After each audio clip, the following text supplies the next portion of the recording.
My name is Al Mercer, and at 68 years old, I thought I had seen the worst of humanity, but nothing prepares a father to see his own child holding a blueprint for his murder. It was 2 a.m., and I was in the back office of my toy shop, carefully adjusting the spring mechanism on a vintage wooden carousel. The smell of sawdust and soldering flux usually calms me, but tonight the silence of the Chicago streets felt heavy like the air before a thunderstorm.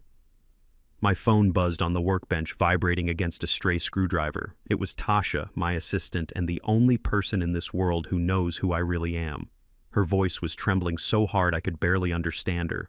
"Mr. Mercer, do not leave the safe room," she whispered. "Your daughter is in the basement hallway and she has a blowtorch." I froze. My fingers hovered over the screen of my phone. I opened the security app connected to the hidden cameras I had installed 3 decades ago. The black and white feed flickered to life and my heart stopped. There they were. Jasmine, the girl I used to carry on my shoulders to see the parades downtown, was standing in the dim light holding an architectural diagram of my building. Beside her was Liam, my son-in-law, the man who smiled at Sunday dinners while looking at my furniture with disgust.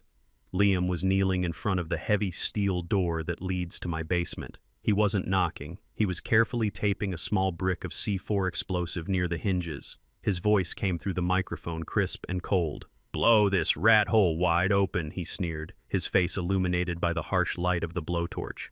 "The old man hides his family gold in there. We get the gold, then we help Al go meet his wife Coretta a little earlier than planned." I stood there in the darkness of my workshop, paralyzed not by fear but by a sudden chilling clarity. My hands did not shake. They were steady, the hands of a man who has spent 40 years building machines more complex than the human heart.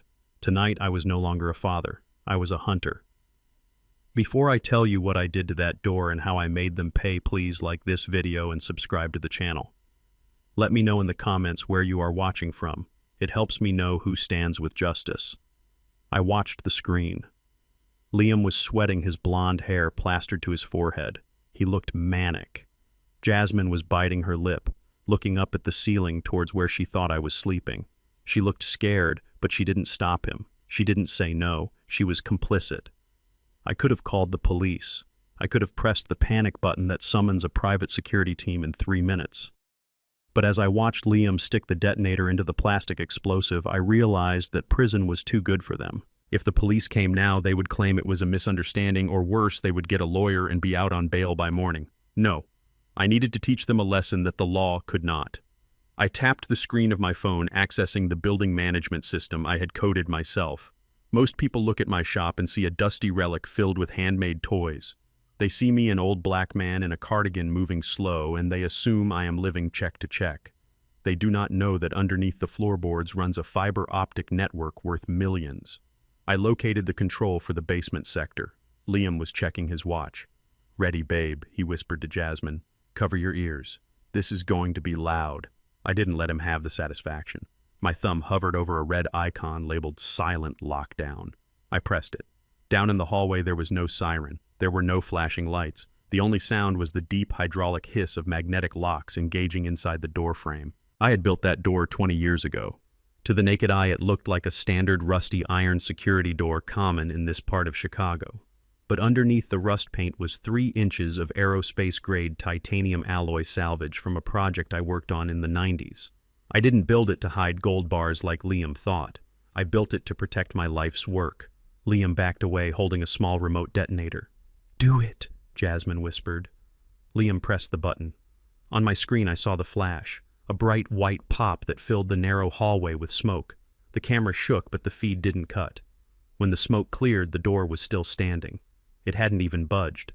The blast, which should have ripped the hinges off, was absorbed by the honeycomb structure I had designed to withstand industrial pressure. Liam coughed, waving the smoke away. He ran to the door, kicking it with his expensive Italian boot.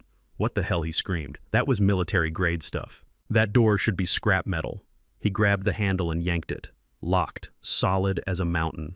The blast had only triggered the secondary thermal seals, fusing the frame to the wall. He could hit it with a tank now, and it wouldn't open. I watched him lose his composure. He picked up a crowbar and started smashing the keypad on the wall, screaming obscenities. He called me names, words that men like him usually only say when they think no one is listening. He called me a senile old fool. He called my home a ghetto dumpster. Jasmine was crying now, but not out of guilt. She was crying because the easy payday was gone. "Liam, stop," she hissed, pulling at his arm. "You are going to wake him up. If he comes down here and sees the explosives, we are in trouble." Liam threw the crowbar down. The noise clanged through the audio feed. "He won't wake up," he spat. "The old man is deaf and half stupid. He probably thinks it's thunder." He paced the small hallway like a caged animal. I zoomed the camera in on his face. I could see the veins in his neck bulging. I could see the desperation. That was when I remembered the rumors Tasha had told me. Rumors that Liam was in deep with loan sharks, that he needed $500,000 by the end of the month or he was a dead man. That explained the C4. That explained the rush. He turned to Jasmine, his eyes wild. "We can't get in tonight. This door is a fortress." "So what do we do?" Jasmine asked. "We can't just leave. We need that money, Liam." Liam looked up at the ceiling again, staring right into the hidden camera lens without knowing it. A cruel smile spread across his face. It was the smile of a predator who has found a wounded animal. "We don't leave," he said, his voice dropping to a sinister whisper.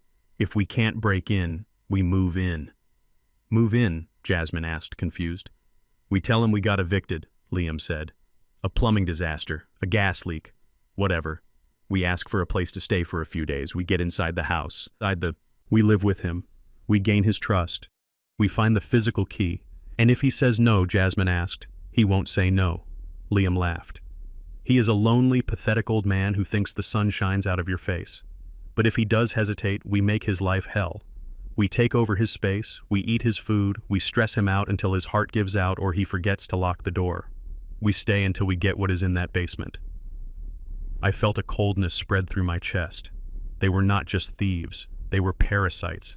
They planned to invade my sanctuary, eat at my table, and wait for me to die. I looked at the time, 2:15 a.m. They would be coming upstairs soon to leave the building so they could return in the morning with their sob story. I had to be in bed. I had to look like the oblivious grandfather they thought I was. I switched off the monitor and picked up my cane. I don't really need the cane, not all the time.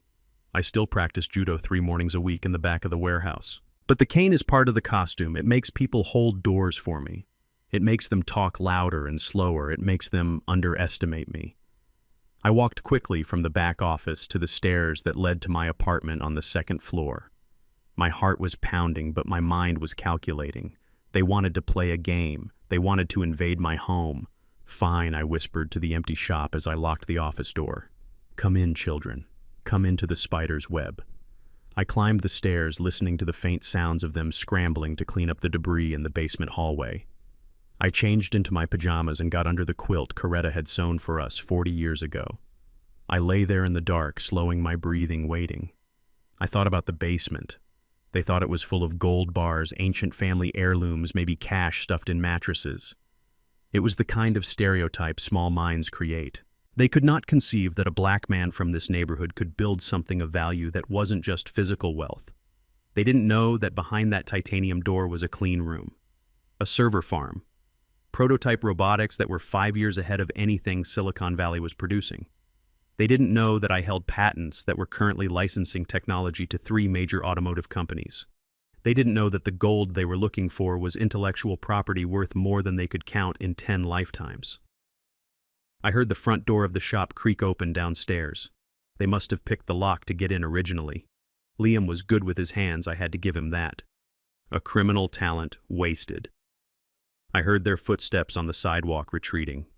They were gone. For now. I lay in the dark, staring at the ceiling fan. I knew that when the sun rose, my life as a quiet, retired shopkeeper would be over. Tomorrow morning they would come back with their suitcases and their lies. They would try to break me. I closed my eyes, and I saw Coretta's face. She always told me I was too soft on Jasmine. She told me that giving her everything she wanted would make her weak. I didn't listen. I wanted my little girl to have the world. Now the world had chewed her up and spit out a woman who would stand by while her husband planted a bomb on her father's door. I felt a tear slide down my cheek into the pillow. It was the last tear I would shed for them. When the sun came up, I would brew a pot of coffee. I would sit in my armchair, and I would wait for the knock on the door. I would welcome them in. I would let them think they had won. because the closer they were, the easier it would be to destroy them. They wanted to know what was in the basement. I decided right then and there that eventually I would show them, but they were not going to like what they found. The night dragged on. I rehearsed my lines. I practiced my tremors. I prepared to be the frail old man. I was Al Mercer, the toy maker, and tomorrow the game would begin. The morning sun filtered through the dusty blinds of my apartment, painting stripes of light across the worn wooden floorboards. It was 7 a.m., and the city of Chicago was waking up outside my window, but inside I was already performing my role. I sat in my favorite armchair, a cup of black coffee in my trembling hand, staring at the front door. I knew they were coming. The cameras had shown them circling the block in their leased Range Rover, waiting for a respectable hour to launch their invasion. I took a sip of the bitter coffee and let the warmth settle in my stomach. It was the only warmth I would feel today. I had unlocked the deadbolt 10 minutes ago. I wanted to make it easy for them. I wanted no barriers between the spider and the fly. Then it happened. The heavy footsteps on the stairs, the hushed arguments. And finally the door handle turning. They didn't even knock. Jasmine burst into the room first, dragging 2 massive designer suitcases that looked ridiculous in my modest living room. Her face was a mask of calculated distress. Mascara was smeared artistically under her eyes, and she was wearing pajamas under a trench coat. It was a performance worthy of daytime television. "Daddy!" she wailed, dropping the bags with a heavy thud that shook the floor. "Oh, Daddy, it is terrible." Liam followed her in, closing the door with his foot. He was carrying a garment bag and a look of supreme annoyance. He scanned the room, his blue eyes darting from my old television to the stack of books on the side table. He didn't look like a man seeking refuge. He looked like a health inspector visiting a slaughterhouse. "What is going on?" I asked, making my voice quaver. My hand shook just enough to spill a few drops of coffee onto my saucer. "Why are you here so early? Is everything all right?" "It is a disaster," Al Liam said, stepping over a pile of Jasmine's bags. "Our landlord, he is a criminal. The pipes burst in the penthouse. There is water everywhere. Black mold. The city condemned the unit this morning at 4 a.m. We had nowhere else to go. He lied with the ease of a politician. I knew for a fact they had been evicted for non-payment 3 days ago. Tasha had sent me the court documents, but I widened my eyes behind my thick glasses and gasped. "Oh my heavens," I said, gripping the armrests of my chair. "That sounds dangerous. Are you two safe?" "Did you call the insurance company?" "They denied the claim," Jasmine sobbed, rushing over to kneel by my chair. She grabbed my hand. Her palms were sweaty. "We have lost everything, Daddy. We just need a place to stay for a few days.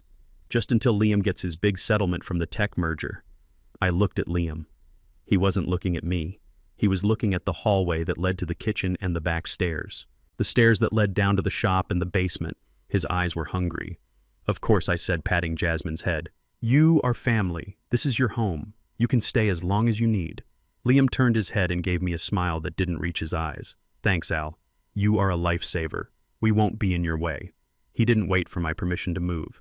He picked up his bags and marched towards the spare bedroom, kicking my dog's water bowl out of the way as he passed. Water splashed onto the hardwood. He didn't even look down.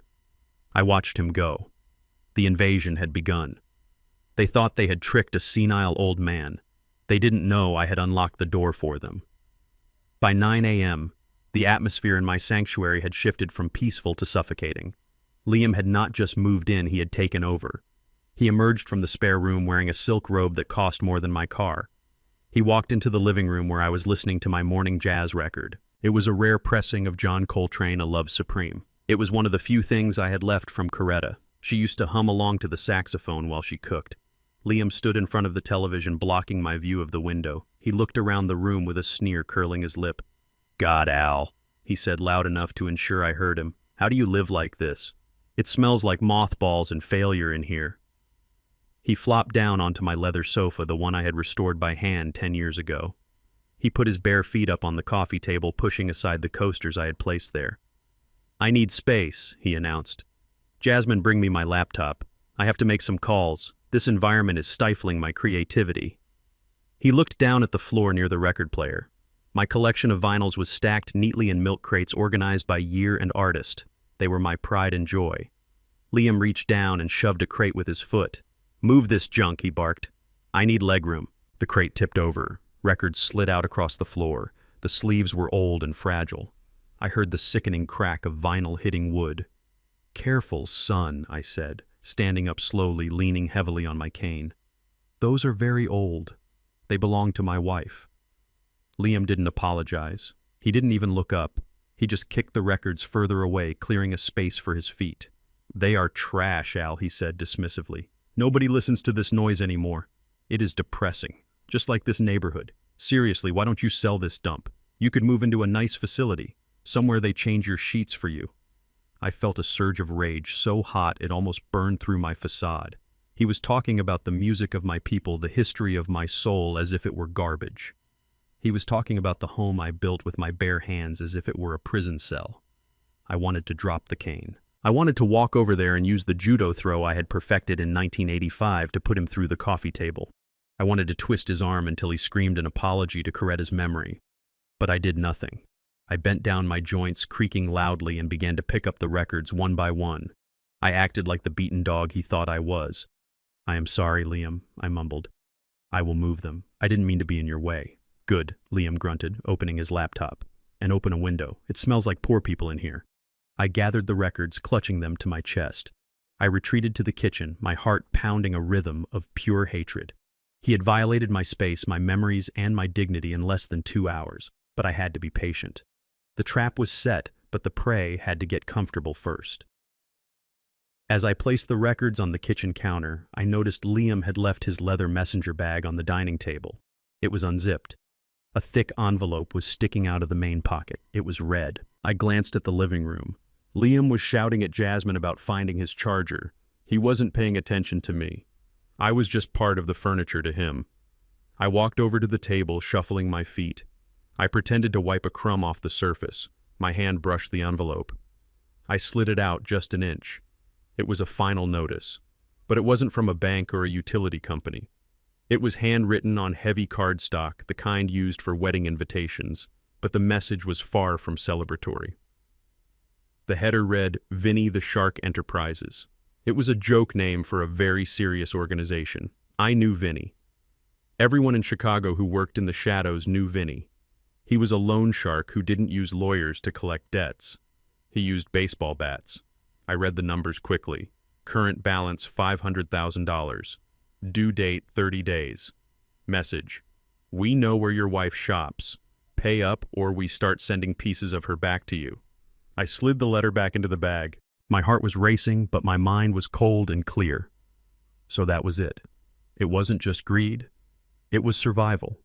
Liam wasn't just a spoiled brat trying to get rich quick. He was a desperate man with a death sentence hanging over his head. $500,000. That explained the explosives. That explained the rush. That explained why he was so aggressive. He was a cornered rat. And cornered rats bite. This changed everything. A greedy man might give up if the door is too hard to open. A desperate man will burn the house down to get what is inside. I had to be careful. I wasn't just dealing with a thief. I was dealing with a man who had nothing left to lose. I heard Liam's heavy footsteps approaching the kitchen.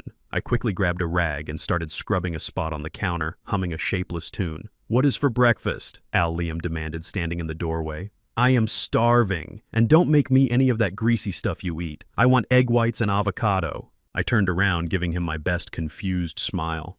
"I think I have some eggs, son," I said. "I will do my best." He scoffed and walked away, muttering about incompetent staff. I made him his eggs. I put them on a plate.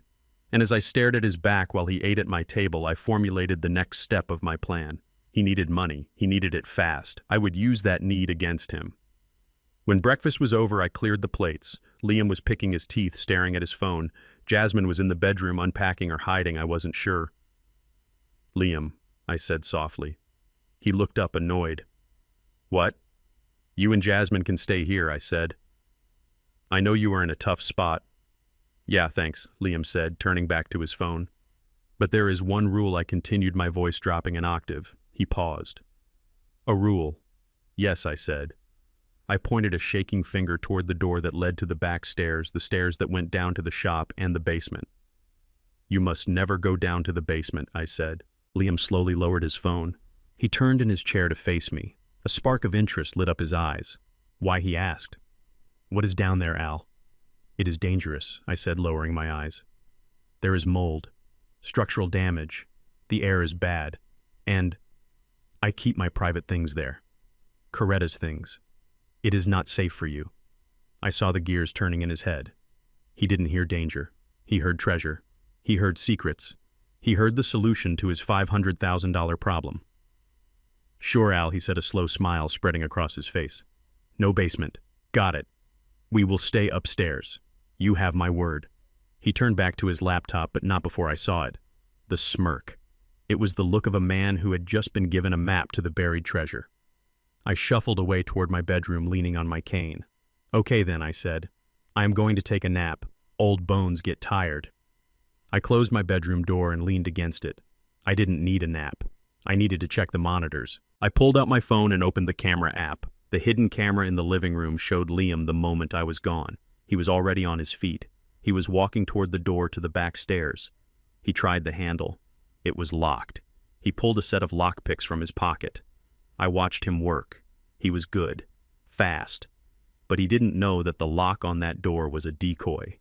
He didn't know that opening it would trigger a silent alert to Tasha. And he definitely didn't know that the basement he was so desperate to enter was just the waiting room for the real show. He wanted in. I would let him in. But not yet. Let him sweat. Let him think he was being clever. I sat on the edge of my bed and waited. The game of cat and mouse had officially begun, and the mouse had just taken the first piece of cheese. The coffee tasted like betrayal. That was the first thought that crossed my mind when Liam handed me the mug the next morning. He was smiling that same tight expression that showed too many teeth and didn't reach his eyes. Here you go, Al, he said, his voice dripping with a sickly sweetness that made my skin crawl. I made it special for you. A little cinnamon to help those old bones wake up. I took the mug. It was my favorite ceramic cup, the one Coretta had bought me on our 30th anniversary. Seeing his manicured fingers wrapped around the handle felt like a violation. I nodded my thanks, playing the part of the grateful geriatric invalid. Liam stood there watching me. He didn't move. He was waiting for me to drink it.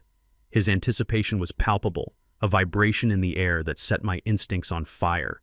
I lifted the cup to my lips. The steam hit my face, carrying the familiar aroma of roasted beans, but underneath the coffee and the heavy scent of cinnamon there was something else.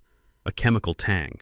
Sharp, metallic. It was faint, but to a man who has spent 40 years working with solvents and chemical compounds, it was as loud as a siren. I took a sip, but I did not swallow. I let the liquid sit on my tongue. It burned slightly in a way coffee never should. It is delicious, son, I lied, lowering the cup. But it is too hot. I will let it cool for a minute. Liam's smile faltered for a fraction of a second. Don't let it get cold, Al, he urged. It is best when it is fresh. I waited until he turned his back to open the refrigerator. In one smooth motion, I practiced 100 times in the mirror.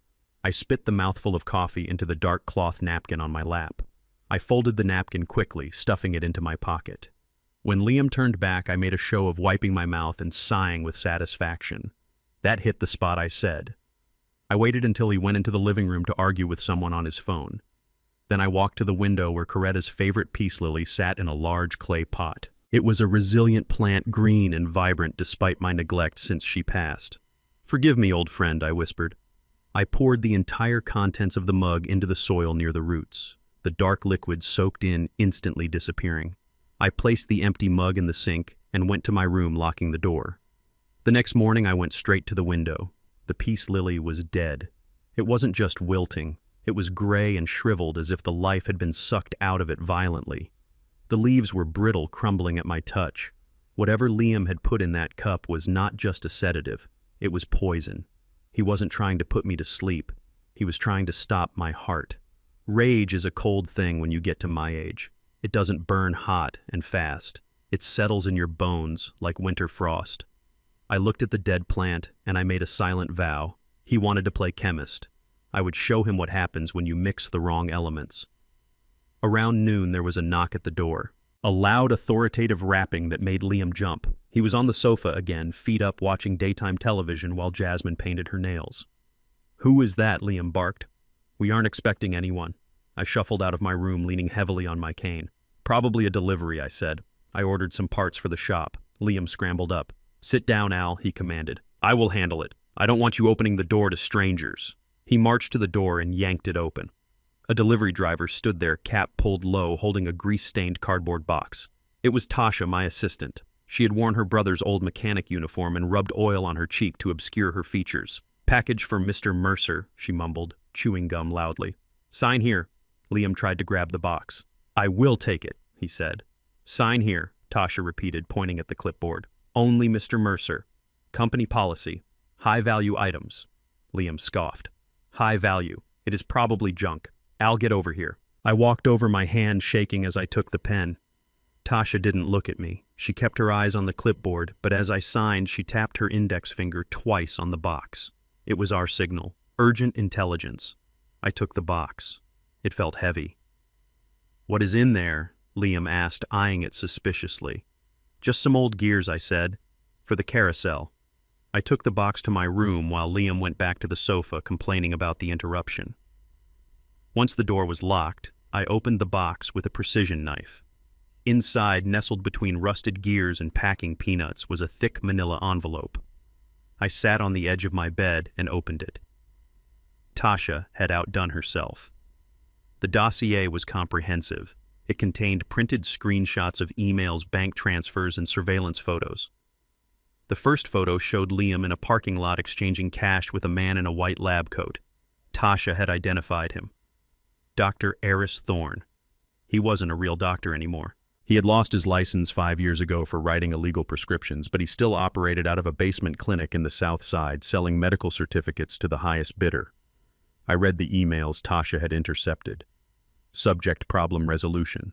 From Liam to Dr. Thorne. The old man is tough. The initial dose didn't seem to affect him. I need something stronger. Also, I need that certificate ready by Friday. Rapid onset dementia. He needs to be declared incompetent so I can take power of attorney. He is forgetting things already. Let us make it official. Attached to the email was a receipt for a bulk order of haloperidol, a powerful antipsychotic often used to sedate violent patients. In high doses on an elderly man, it would mimic the symptoms of a stroke or severe dementia. It would turn me into a vegetable, drooling and confused, perfectly compliant for a judge to sign my life away. My hands tightened on the papers. They weren't just going to kill me. They were going to erase me first. They were going to take my mind, my dignity, and my autonomy. They wanted to turn Al Mercer, the genius engineer, into Al Mercer, the senile burden. I looked at the next document. It was a draft of a medical evaluation. Patient exhibits severe cognitive decline, aggression, and inability to care for self. Immediate custodial care recommended. It was already signed by Dr. Thorne. They just needed to drug me enough to make me match the description when the notary came. I put the papers down. I closed my eyes and let the memories wash over me. This wasn't the first time a white man had tried to steal my mind. I was 24 years old, working as a junior draftsman at a large engineering firm downtown. I had spent 6 months of my nights and weekends designing a new hydraulic valve system. It was elegant. It was efficient. It solved a problem the senior engineers had been stuck on for years. I brought the blueprints to my supervisor, a man named Henderson. He looked a lot like Liam. The same expensive suit, the same arrogant jawline. He looked at my drawings for a long time, then he looked at me. "This is good, Al," he said. "Really good. But you know we can't put your name on this." "Why not?" I had asked, naive and hopeful, because he said, leaning back in his chair with a pitying smile, "The client won't buy it. They see a name like Alphonse Mercer, and they think maintenance staff, not innovation. They think affirmative action, not genius. We have to be realistic. People like you are good with your hands, but the high-level math, it is just not in your nature." He took my drawings. He put his name on the patent. He got a promotion. I got a pat on the back and a small bonus that barely covered my rent. I quit the next day. I vowed then that I would never again let someone tell me what I was capable of. I built my empire in the shadows because the light was too full of people like Henderson. People who thought my skin color was a limit on my intelligence. Now here was Liam 40 years later making the same mistake. He looked at me and he saw a feeble old black man. He saw a victim. He didn't see the engineer. He didn't see the man who could build a machine to crush him. He wanted to use science against me. He wanted to use medicine as a weapon. He forgot one thing. I know how things work. I know how to take them apart, and I know how to reassemble them into a trap. I stood up and walked to my private bathroom. I opened the medicine cabinet. There it was, my daily bottle of blood pressure medication. But the pills inside looked slightly different. The shade of blue was a fraction lighter. Liam had already made the switch. I took the bottle. I walked to my workshop bench in the corner of the room, which I kept hidden behind a folding screen. I pulled out a small mortar and pestle and a bag of sugar and food coloring I used for making candy molds for the neighborhood kids. It took me an hour to manufacture the replacements. I crushed the poison pills into a fine powder and flushed them down the toilet. Then I mixed the sugar and dye, pressing them into the same shape and size. They were perfect replicas. I put the fake pills back in the bottle. It was time for the performance of a lifetime. I checked my reflection in the mirror. I let my shoulders slump. I relaxed my facial muscles until my mouth hung slightly open. I let a dull vacancy enter my eyes. I opened the bedroom door and shuffled into the living room. Liam was on a call, pacing back and forth. Jasmine was flipping through a magazine. I stood in the center of the room and let my hand start to tremor.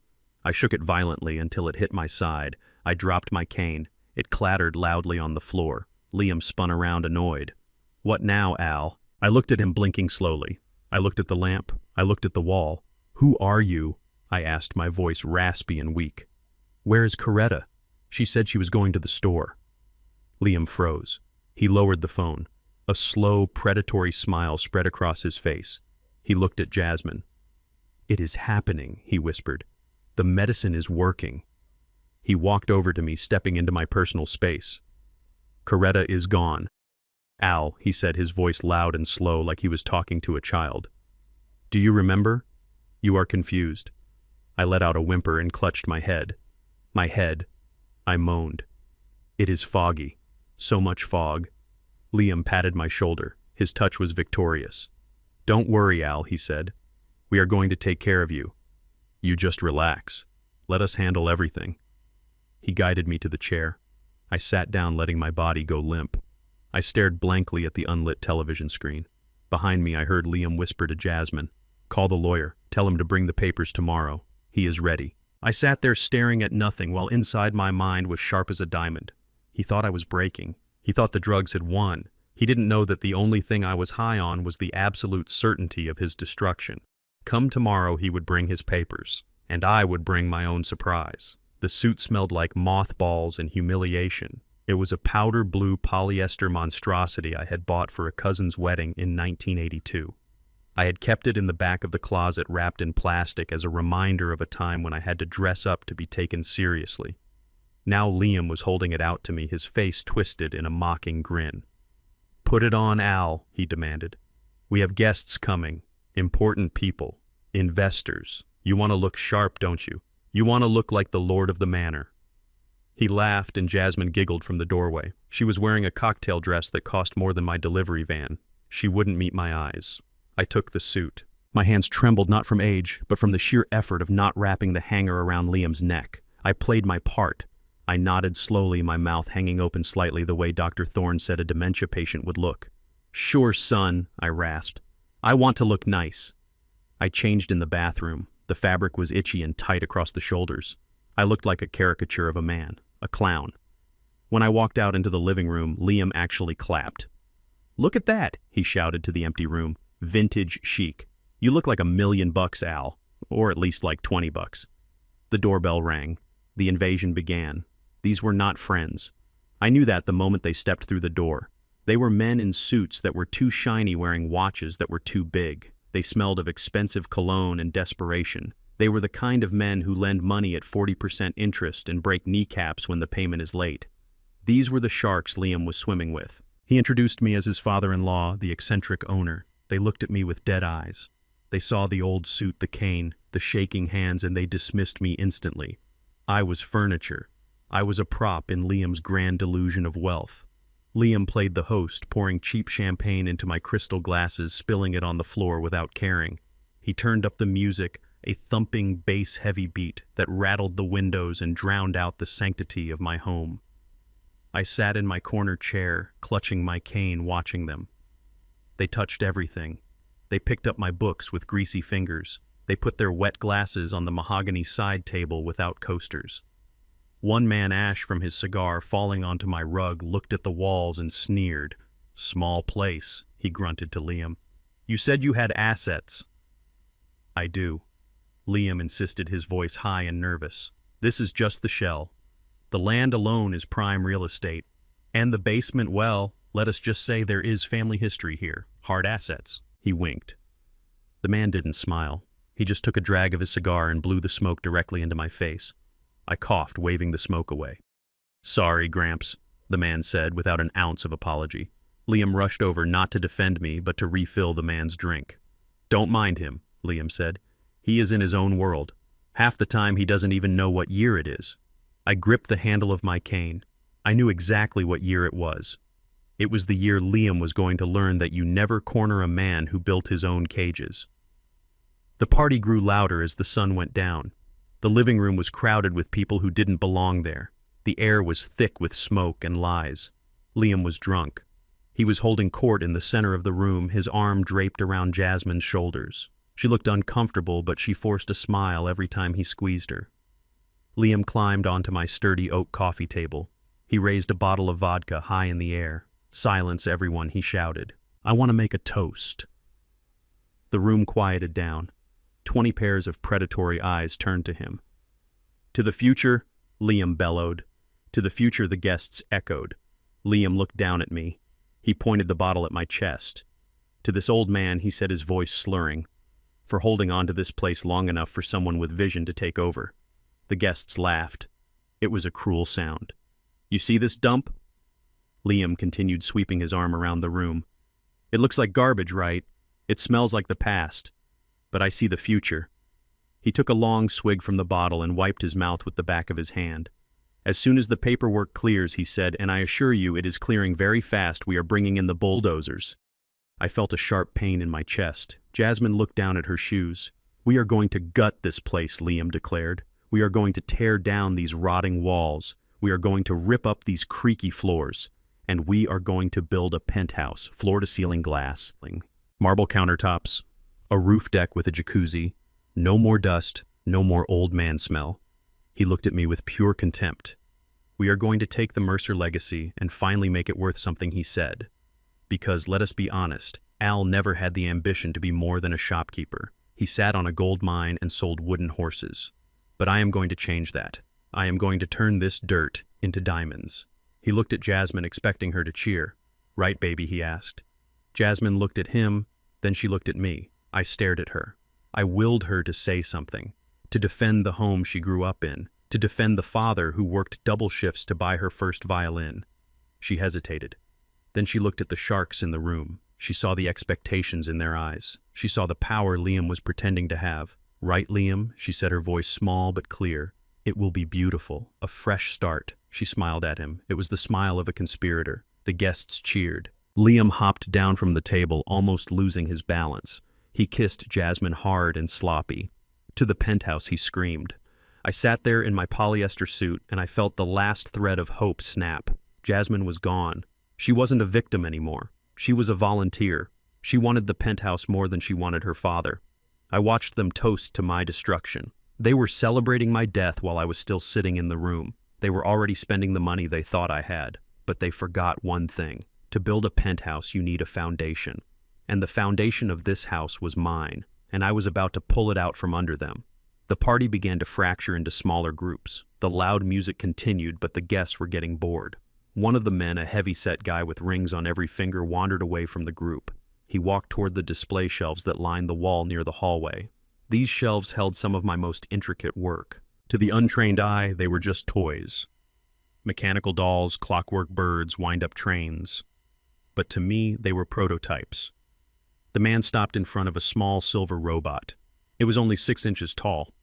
It looked like a vintage tin toy from the 50s. But inside the casing was a gyroscopic stabilization system I had developed for a drone contract 3 years ago. The patent alone was worth $4 million. The man reached out with his greasy hand. Hey, look at this piece of junk, he shouted to his friend. He grabbed the robot roughly by its antenna. My heart hammered against my ribs. The antenna was the primary sensor array. If he bent it, the calibration would be ruined. It wasn't just a toy, it was months of work. It was a masterpiece. I forgot my role. I forgot the tremors. I forgot the dementia. No, I shouted. I stood up from the chair with a speed that surprised even me. I crossed the room in 3 strides. I snatched the robot from the man's hand before he could lift it off the shelf. I cradled it against my chest, checking the antenna. It was safe. The man stepped back, startled. "Whoa, easy there, Grandpa," he said, raising his hands. "I was just looking." The room went silent. Liam turned around. He stared at me, his eyes narrowing. "What is wrong with you, Al?" he asked, walking over. "It is just a toy. Let the man see it." "It is delicate," I said, my voice dropping back into the raspy whisper I had been using. "It is Coretta's favorite. Don't touch it." I hugged the robot tighter, pretending to be a confused old man clinging to a sentimental trinket. Liam laughed, a cruel barking sound. "You see," he said to the guests, "he is obsessed with these dolls. He thinks they are real. He talks to them sometimes." The tension in the room broke. The guests chuckled. I was just the crazy old man again. "Here," Liam said, snatching the robot from my hands. I flinched, but I let him take it. If I fought him for it, he would get suspicious. He tossed it onto the sofa like it was a piece of trash. "Relax, Al. Nobody wants your garbage," Liam said. "Go sit down before you have a heart attack." I stumbled back to my chair, my eyes fixed on the robot lying on the cushion. It was safe for now, but I realized how close I had come to blowing my cover. I had to be more careful. The party dragged on for another hour. The vodka bottle was empty. Liam was slumped on the sofa next to the robot, his tie undone, his face flushed. The guests were leaving, filtering out one by one, unimpressed by the cheap liquor in the small apartment. Liam didn't walk them out. He was too drunk. He waved his hand dismissively at the door. Yeah, get out," he mumbled. "We will talk business on Monday." Jasmine was in the kitchen trying to clean up the mess. I was alone in the living room with Liam. He closed his eyes. His breathing deepened. He was passing out. His phone was sitting on the cushion right next to his hand. It was unlocked. The screen was glowing, showing a text message thread with someone named Vinny. I looked at the kitchen.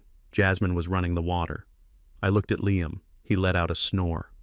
This was it. I reached into my pocket and pulled out a small black USB drive. It wasn't a standard drive. Tasha had loaded it with a cloning software we used to test the security of banking apps. I moved silently. I didn't need the cane. I leaned over Liam. The smell of cheap vodka and sweat was overpowering. I picked up his phone. My hands were steady as a surgeon's. I plugged the drive into the charging port. The screen flickered. A small green progress bar appeared. 10%. Liam shifted. He grunted something unintelligible and scratched his nose. I froze, holding my breath. 30%. I heard Jasmine turn off the faucet in the kitchen. She would be coming back in any second. 50%. "Come on," I whispered inside my mind. "Faster." Liam's eyes fluttered. He smacked his lips. 70%. I heard Jasmine's heels clicking on the hardwood floor. She was in the hallway. 90%. Done. The screen flashed green. I yanked the drive out and slid it into my pocket. I dropped the phone back onto the cushion exactly where it had been. I sat back in my chair and closed my eyes just as Jasmine walked into the room. "Is he asleep?" she asked, looking at Liam with disgust. "I think so," I mumbled, keeping my eyes closed. "Good," she said. "I am going to bed. Don't stay up too late, Dad." She walked past me without checking if I was okay. I waited until I heard her bedroom door close. Then I opened my eyes. I looked at Liam sleeping peacefully, unaware that his life was now in my pocket. I had his texts, his emails, his GPS history, his contacts. I had the keys to his destruction. I stood up and picked up the robot from the sofa. I checked the antenna one last time. It was perfect. I walked to my room. I didn't need the cane. Tonight I would listen. Tomorrow I would strike. The party was over. But the funeral was just beginning. The blue light of my computer monitor was the only illumination in my locked bedroom. It was 3 a.m., and while the parasites slept in my living room, I was awake staring into the digital soul of my son-in-law. Tasha's cloning software had done its job perfectly. Every text message, every email, every deleted photo, and every GPS location from Liam's phone was now spread out across my 3 screens like a dissected frog. I started with the financial data because numbers do not lie. It was worse than I thought. Liam wasn't just in debt to Vinny the Shark. He was drowning. He had gambling apps installed on his phone that showed losses of over $50,000 in the last month alone. He was betting on everything. Football, cricket, horse racing in Dubai. He was a man chasing a high he could never catch. But then I opened the folder labeled Archived Messages. This was where the real rot lived. I saw a thread with a contact named Vinny. The messages were brutal. Pictures of a man with broken fingers, thinly veiled threats about accidents. Liam's replies were pathetic begging for time, promising a big payday soon. He literally typed the words, "My father-in-law is on his last legs. The inheritance is guaranteed." I felt a cold tightness in my chest, but I kept scrolling. I found a thread with a contact named C. At first I thought it was a drug dealer, but the tone was intimate. Too intimate. I opened the first image. It was a selfie of Liam and a woman in bed. The woman was laughing, holding a glass of champagne. I recognized her immediately. It was Chloe, Jasmine's best friend since high school, the maid of honor at their wedding, the woman who came over for brunch every Sunday and hugged Jasmine like a sister. I read the texts. They were a transcript of pure hatred. Liam wrote, "She is so needy today. I can barely stand to look at her. She keeps talking about decorating the penthouse. As if I am going to let her live there once the old man kicks the bucket." Chloe replied, "You are terrible. Just keep her happy until the check clears, baby. We need that money for Cabo." Liam wrote, "She is a cow. A stupid, clueless cow. I have to drink half a bottle of vodka just to touch her. But it will be over soon. Once we get power of attorney, we can dump her in a facility with her dad. 2 for the price of 1. I sat back in my chair, the leather creaking in the silence. My hands were gripping the armrest so hard my knuckles ached. He didn't love her. He didn't even like her. To him, Jasmine was just a biological key, a necessary inconvenience to unlock my assets. He hated her. He mocked her intelligence, her body, her loyalty. And Jasmine.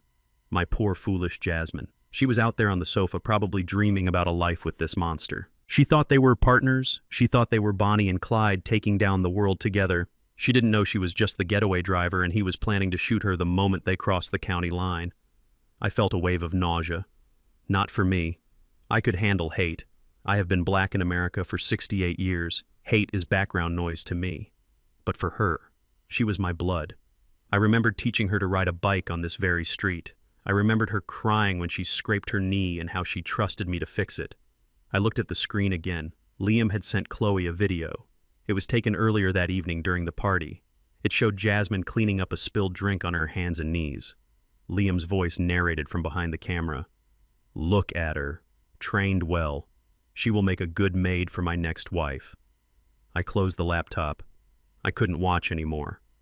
The rage was gone, replaced by a profound, heavy sorrow. I realized then that my war wasn't just against Liam. It was a rescue mission. I had to save Jasmine not from poverty, but from the illusion that was killing her. But before I could save her, I had to know if she was worth saving.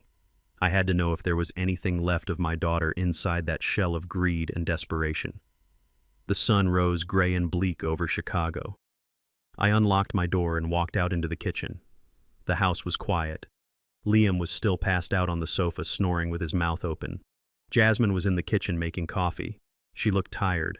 Her makeup was from the night before, smeared under her eyes. She looked like a woman who was slowly realizing she was trapped, but didn't know how to escape.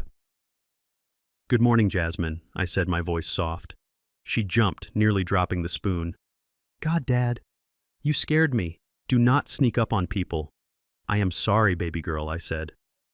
I shuffled over to the table and sat down. She poured herself a cup of coffee, ignoring me. She didn't offer me one. "Jasmine," I said, looking at her back, "do you remember when you were 10? We went to the lake. We fished for hours and didn't catch a thing, but we talked. You told me you wanted to be an explorer. You wanted to see the pyramids." She turned around, leaning against the counter. She rolled her eyes. "That was a long time ago, Dad. I was a kid. I know I said. But I was thinking, this shop, this building, it is a lot of work. Maybe too much work for an old man." Her ears perked up. She looked at me over the rim of her cup. Her eyes narrowed. "What are you saying, Dad?" "I am saying maybe you are right," I lied. "Maybe I should sell." A smile twitched at the corner of her mouth. "Really? You want to sell?" "Yes," I said. "I have been looking at prices. I could get a good amount for the land." "Cash?" Jasmine put the cup down. She walked over to the table and sat opposite me. Her attention was fully on me now. "That is great, Dad. That is really sensible. Liam knows a developer. He can handle everything for you. I raised a hand. Wait, I said. Hear me out. I don't want to give the money to Liam or to a developer. Her smile faded. Then what? I want to take the money. I said, leaning forward, my eyes searching hers. I want to buy a big RV, a nice one, and I want to drive south. I want to see the Grand Canyon. I want to see Mexico. And I want you to come with me, just you and me, like the old days. We leave Liam here, we leave the stress. We just go live. We spend the money on experiences, on joy. I watched her face, hoping to see a spark of the girl who wanted to be an explorer. I hoped to see relief at the idea of leaving her toxic husband. I hoped to see love. Instead, I saw horror. Her face twisted into a mask of pure indignation. Are you crazy? She snapped. Spend the money, on a vacation. It is my money, Jasmine, I said gently. It is my life. No, it is not, she hissed, slamming her hand on the table. That is our legacy. You can't just blow it on a road trip. You are almost 70. You are supposed to be building generational wealth. You are supposed to leave something for your children. I felt a crack in my heart widening. I gave you an education, Jasmine, I said. I gave you a debt-free start in life. I paid for your wedding. Isn't that enough? No, she screamed. It is not enough. Look at us, Dad. We are struggling. Liam is trying so hard to build an empire, and you are sitting on a gold mine talking about buying a camper. It is selfish. It is incredibly selfish. Selfish. The word hung in the air between us. I looked at the woman sitting across from me. I saw the designer clothes I paid for. I saw the jewelry I bought her. I saw a woman who had never worked a hard day in her life because I had shielded her from the rain. So you wouldn't come with me? I asked quietly. You wouldn't leave him. Leave Liam? She scoffed. For you. He is a businessman, Dad. He has vision. You are just tired. You don't understand how the world works. You owe us this. You owe me. I looked at her, and for the first time in 30 years I didn't see my daughter. I saw a stranger. I saw a woman who had looked at her father and seen only an ATM. She didn't care about my happiness. She didn't care about my freedom. She only cared about what she could take from my cold, dead hands. Okay, Jasmine, I said, my voice void of emotion. I understand. Good, she said, standing up. I am glad we had this talk. Don't do anything stupid, Dad. Liam will handle the sale. Just sign the papers when he brings them. She grabbed her coffee and walked out of the room, leaving me alone in the kitchen. I sat there for a long time listening to the hum of the refrigerator. The morning light seemed dimmer now. The hope I had held onto, the small, foolish hope that I could save her, had flickered out. I stood up slowly. I walked back to my bedroom. I locked the door. I went to the bedside table. There was a framed photograph there taken 20 years ago. It was me, Coretta, and Jasmine on her 10th birthday. We were all smiling. Coretta had her hand on my shoulder, and Jasmine was holding a balloon. I looked at Coretta's face. Her eyes were warm and full of wisdom. She had warned me. She had told me that love without discipline creates monsters. I am sorry, Coretta, I whispered to the glass. I failed her, and I failed you. I picked up the frame. My hands were steady now. The trembling I had faked for days was gone. The hesitation was gone. I turned the photograph face down on the table. The wood made a sharp final sound against the surface. Jasmine Mercer died today, I said to the empty room. I didn't cry. I didn't scream. I just felt a cold, hard resolve settle into my chest where my heart used to be. The girl in the kitchen wasn't my daughter. She was an enemy combatant. She was a collaborator. She had chosen her side. She had chosen the man who called her a cow over the father who would have died for her. Fine. If she wanted the inheritance, she would get it.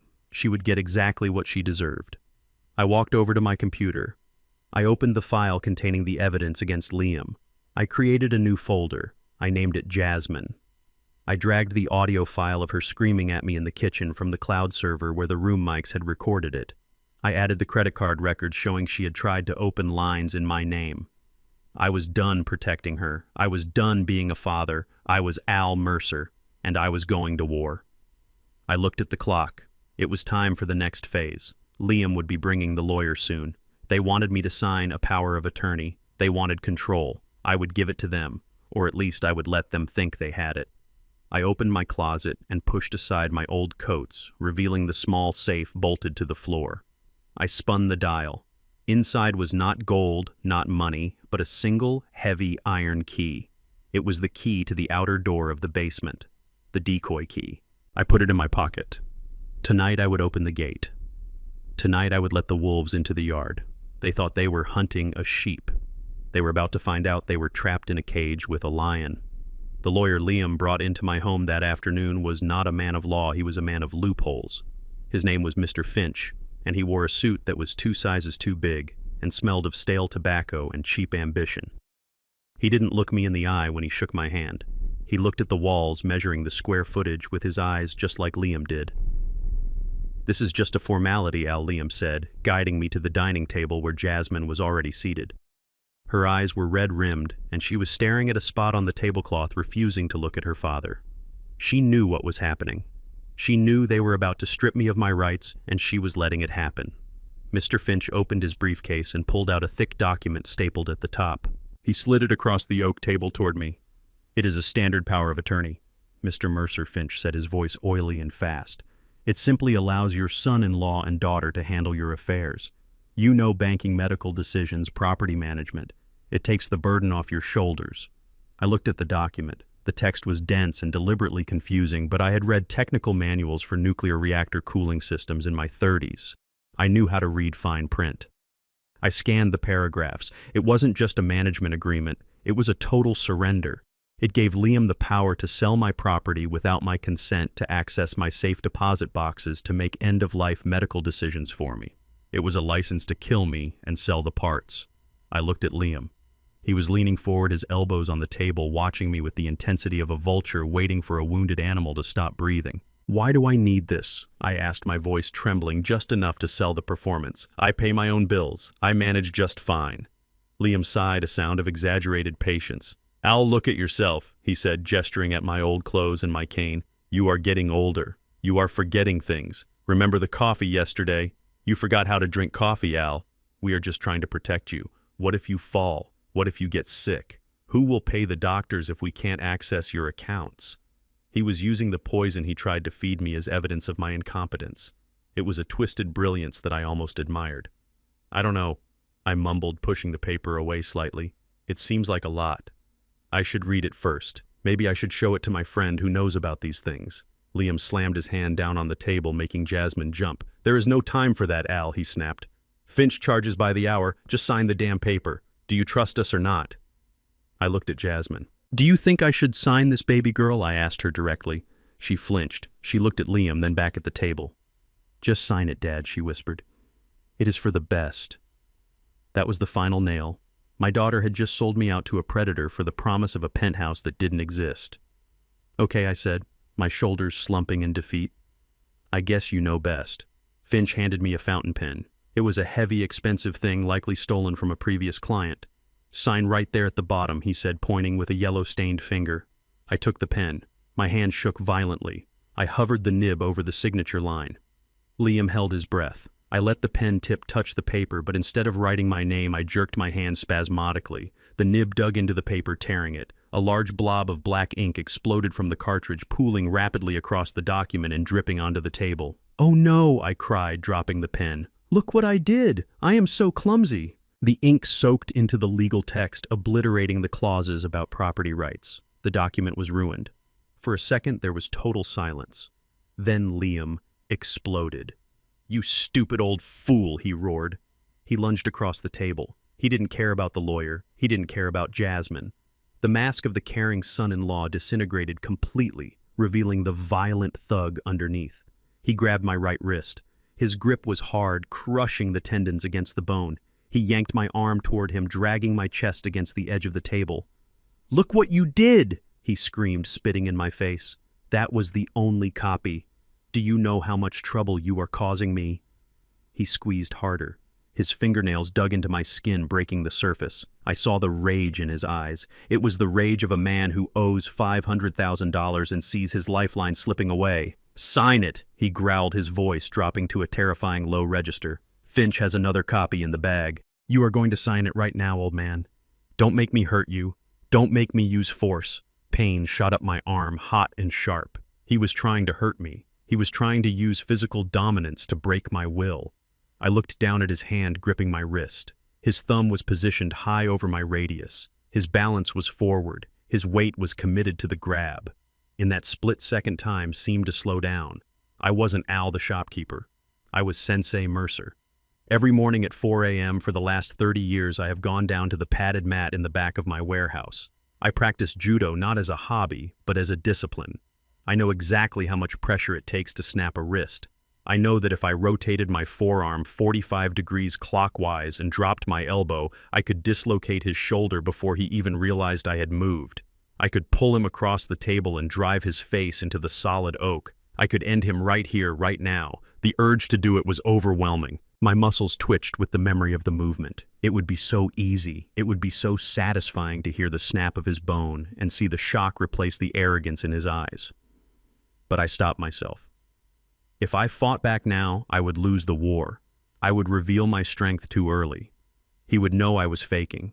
He would know I was dangerous. And he would come back with a gun instead of a lawyer. I had to be the victim. I had to be weak. I let out a high-pitched cry of pain and slumped forward, letting him crush my wrist. "Please, Liam." I begged, tears of genuine physical pain springing to my eyes. "You are hurting me. Please stop."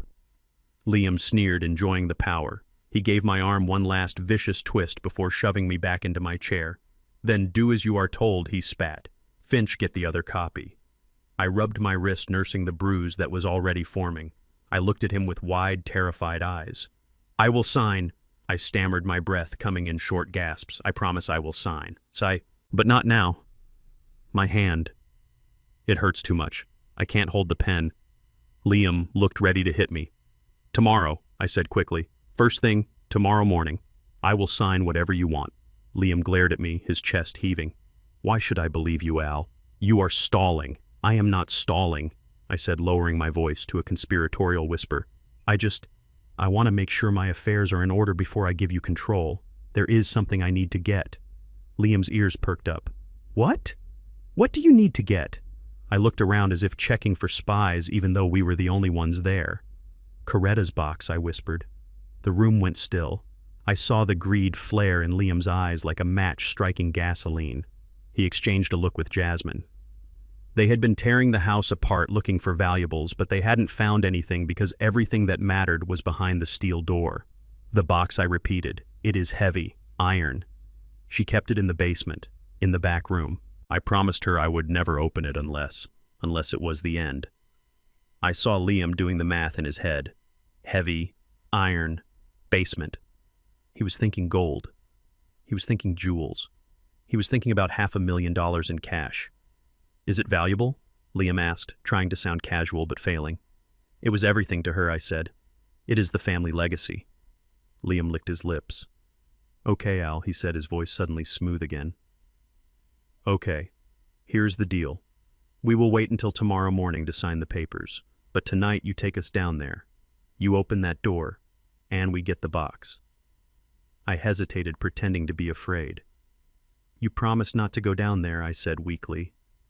"Plans change, Al," Liam said, smiling that shark smile.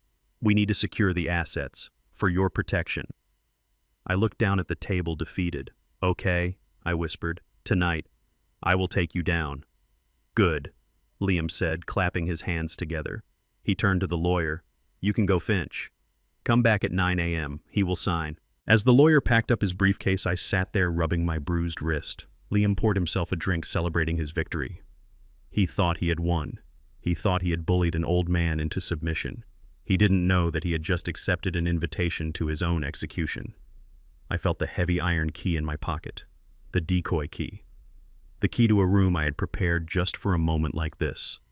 They wanted the family legacy. They wanted to see what was in the basement. I closed my eyes and concealed a smile.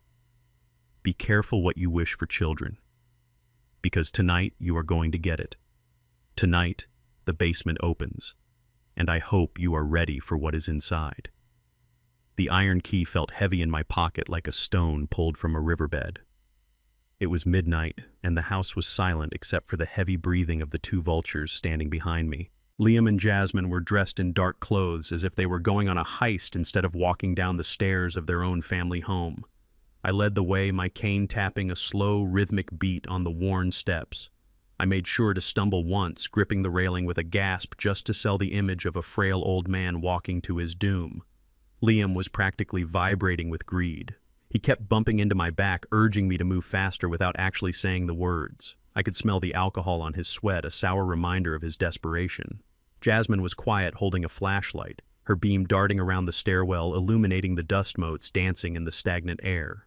She refused to look at me. She was focused entirely on the heavy steel door at the bottom of the landing. We reached the bottom. I stood before the door. To them, it looked like an impenetrable fortress, the barrier between them and a life of luxury. To me, it was just a prop. It was the outer shell, the decoy I had built years ago to hide the real entrance. I fumbled in my pocket, my hands shaking. I pulled out the iron key. It was old and rusted, perfectly matching the aesthetic of the door. "Hurry up!" Al Liam hissed close to my ear. "Open it!" I struggled to insert the key into the lock, scratching the metal plate several times. I heard Liam grind his teeth. Finally, I slid the key home. I turned it with a loud mechanical clank. The internal tumblers, heavy and unoiled, shifted into place. I pushed the door. It groaned on its hinges, a sound like a dying animal. I stepped aside, lowering my head. "It is open," I whispered. Liam didn't wait. He shoved past me, his shoulder hitting my chest hard enough to knock the wind out of me. He rushed into the darkness. Jasmine followed him, the beam of her flashlight cutting through the gloom. I stayed by the door, watching. I knew exactly what they were going to see. I had prepared this room for 10 years, filling it with the detritus of a failed life. Liam found the light switch, a pull string hanging from a bare bulb in the center of the ceiling. He yanked it. The room flooded with a sickly yellow light.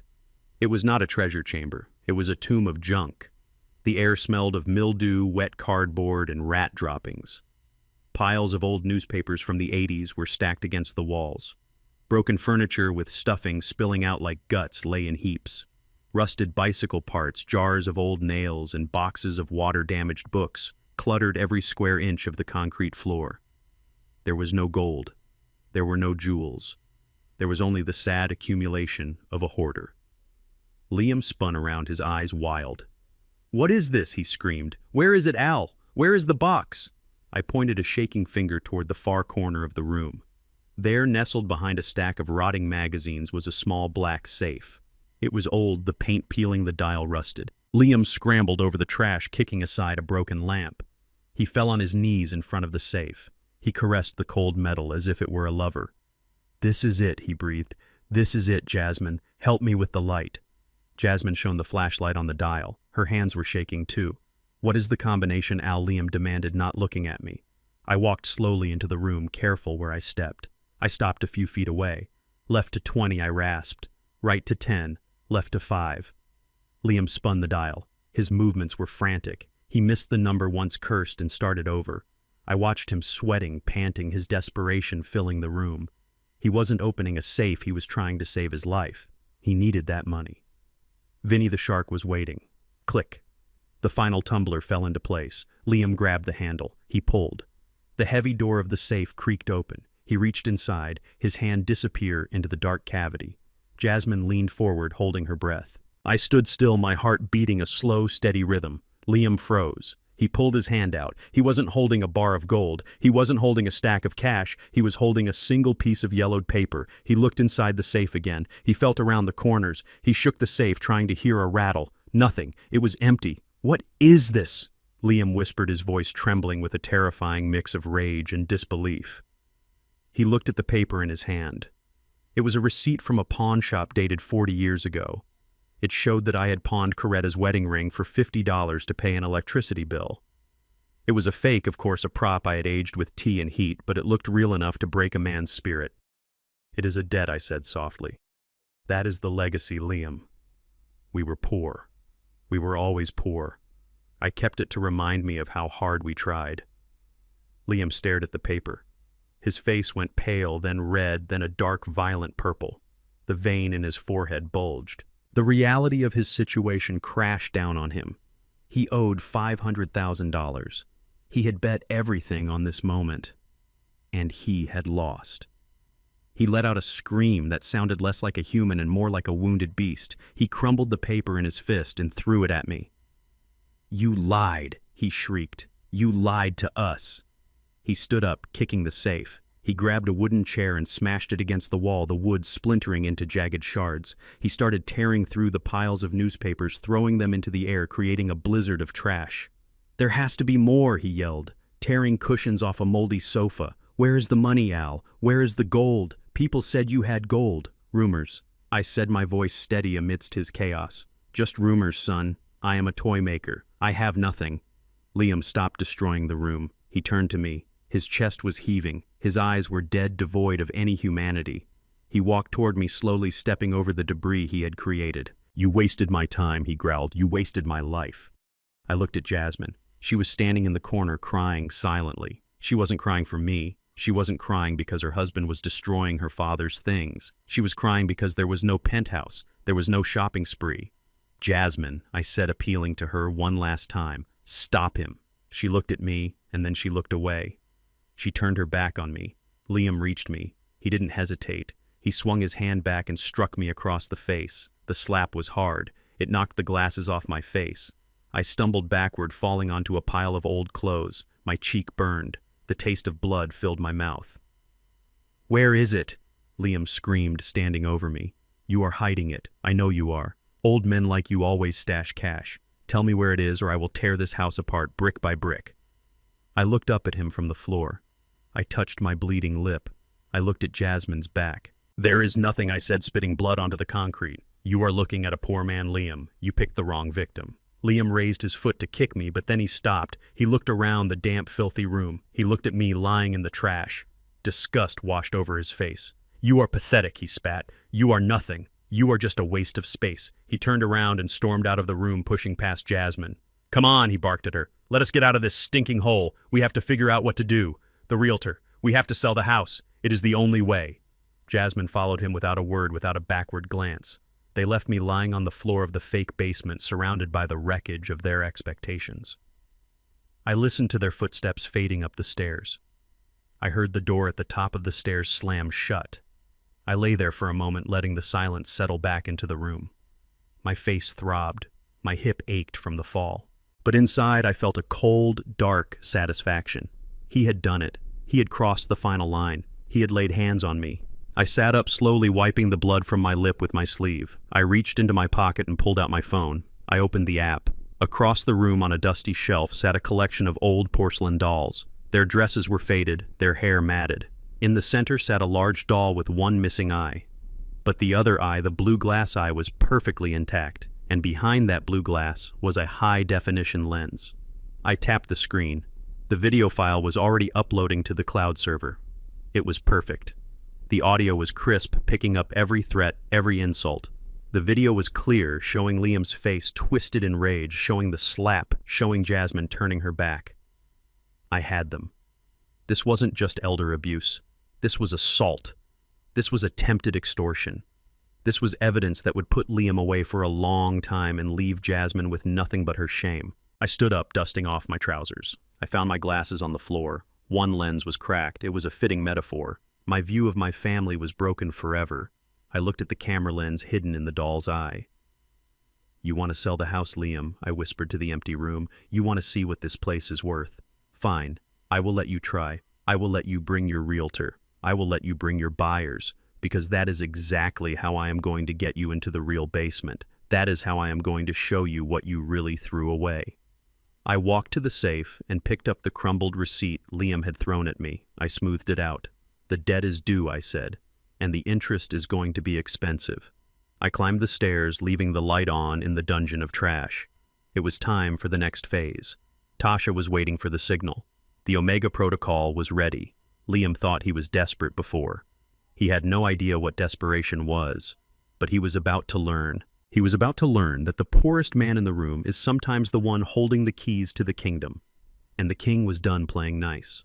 The morning after the basement disaster, the air in my house was thick enough to choke a man. It smelled of stale sweat, spilled alcohol, and the sour reek of panic. I sat at my kitchen table, nursing a swollen lip where Liam had struck me. My hand trembled not from an act, but from a genuine spike in my blood pressure. I had not taken my medication in 24 hours because Liam, in his rage the night before, had swept the entire contents of my medicine cabinet into a trash bag and thrown it into the alley dumpster. He called it cleaning out the junk. He didn't know he was throwing away the chemical anchor that kept my heart from exploding. Liam was pacing the living room floor, his phone pressed to his ear. He looked like a man who hadn't slept in a week. His eyes were bloodshot and his expensive shirt was wrinkled and stained. He was shouting at someone on the other end of the line. "I do not care what the market value is," he screamed, kicking the leg of my armchair. "I want a cash offer today. I want the money in escrow by Friday. Do you hear me?" Friday. I listened quietly, sipping a glass of tap water. He was calling a liquidator. In Chicago, we call them vultures. They are the realtors who circle neighborhoods like mine looking for desperate people. They buy properties for pennies on the dollar, usually from grieving widows or drug-addicted heirs, and then flip them to gentrifiers for a massive profit. Liam was selling my legacy for scrap. He hung up the phone and turned to Jasmine. She was sitting at the table across from me, staring into a bowl of dry cereal. She looked like a ghost. "It is done," Liam announced, wiping his forehead with his sleeve. "I called Heavy Hand Properties. They are sending a guy over in an hour. He says if the structure is sound, he can give us $300,000 cash. $300,000. My heart skipped a dangerous beat. The land alone was worth $2 million. The building was worth another $1 million. And the technology in the sub-basement was priceless. He was selling a kingdom for the price of a used car because he was terrified of Vinny the Shark. Jasmine looked up. $300,000, she whispered. "Liam, that is nothing. Dad said the land was worth more." "Shut up," Jasmine, Liam snapped. "Your dad is a liar. He lied about the gold. He lied about the legacy. He is just a broke old man with a rotting building. We take the 300 and we run. It is enough to keep Vinny off my back for a few months." He looked at me then. His eyes narrowed. "And you," he said, pointing a shaking finger at my face, "you are going to be a problem. The realtor can't see you. He can't see a senile old man living here. He will think there are legal complications. He will think you have rights. I have rights," I said, my voice raspy. "This is my house, Liam. My name is on the deed." "Not for long," Liam sneered. He walked over to me. He grabbed my arm, the same one he had bruised the day before. "Get up." "Where are we going?" I asked, resisting slightly. "To your room," Liam said, dragging me out of the chair. "And you are going to stay there. You are not going to make a sound. You are not going to come out until I tell you." He shoved me down the hallway. Jasmine watched us go. She didn't move. She didn't say a word. She just let him drag her father away like a sack of garbage. He pushed me into my bedroom. I stumbled and fell onto the bed. Liam didn't leave immediately. He walked to the window, the one that looked out onto the street. He pulled the heavy curtains shut, plunging the room into semi-darkness. Then he took a hammer and 4 long nails from his pocket. He had come prepared. He hammered the window frame shut. Bang, bang, bang. The sound echoed in my skull, amplifying the headache that was starting to throb behind my eyes. "Don't want you wandering off," he grunted. "Or signaling the neighbors." He walked to the door. "If I hear a peep out of you, Al," he said, his voice low and dangerous, "I will come back in here and I will finish what I started in the basement. Do you understand?" I looked at him from the bed. I didn't answer. He slammed the door. I heard the click of the lock. Then I heard something else, the sound of a heavy piece of furniture being dragged across the wooden floor outside. He was barricading the door. I was a prisoner. The first few hours were bearable. I lay on the bed and practiced my breathing exercises, trying to keep my heart rate down. I knew Tasha would be worried soon. We had a protocol. Every morning at 10 a.m., I walked to the corner store to buy a newspaper. It was a simple ritual. If I didn't show up, it meant something was wrong. 10 o'clock came and went. I imagined Tasha sitting in her car down the block, checking her watch. She would wait 15 minutes. Then she would drive by the shop. She would see the closed sign. She would see the Range Rover parked out front. By noon, the room was stifling hot. Liam had turned off the air conditioning to save money, I assumed, or maybe just to make me suffer. The air was stagnant. My throat was parched. I got up to get water from the bathroom tap, but when I turned the handle, nothing came out. A dry hiss. He had shut off the water to my suite. Panic is a cold sensation that starts in the stomach. I felt it then. This wasn't just containment, this was torture. He was trying to weaken me. He wanted me pliable, desperate, and confused for when he needed me to sign the deed transfer.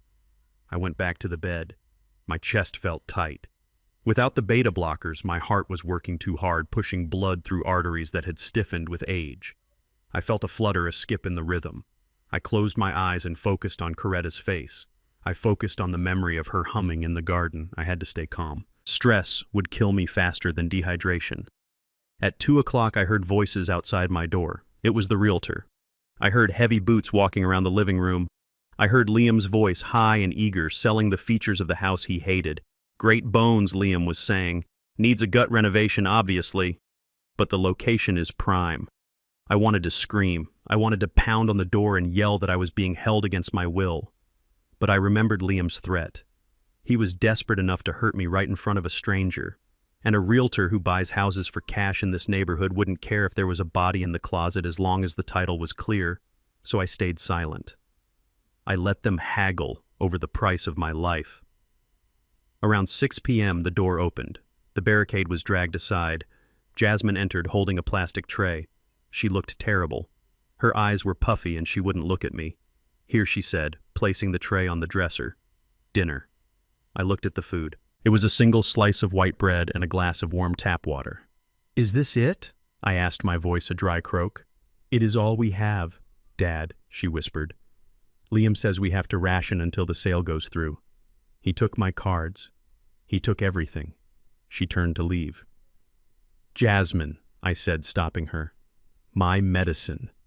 Liam threw it away. I need it. My heart is skipping beats.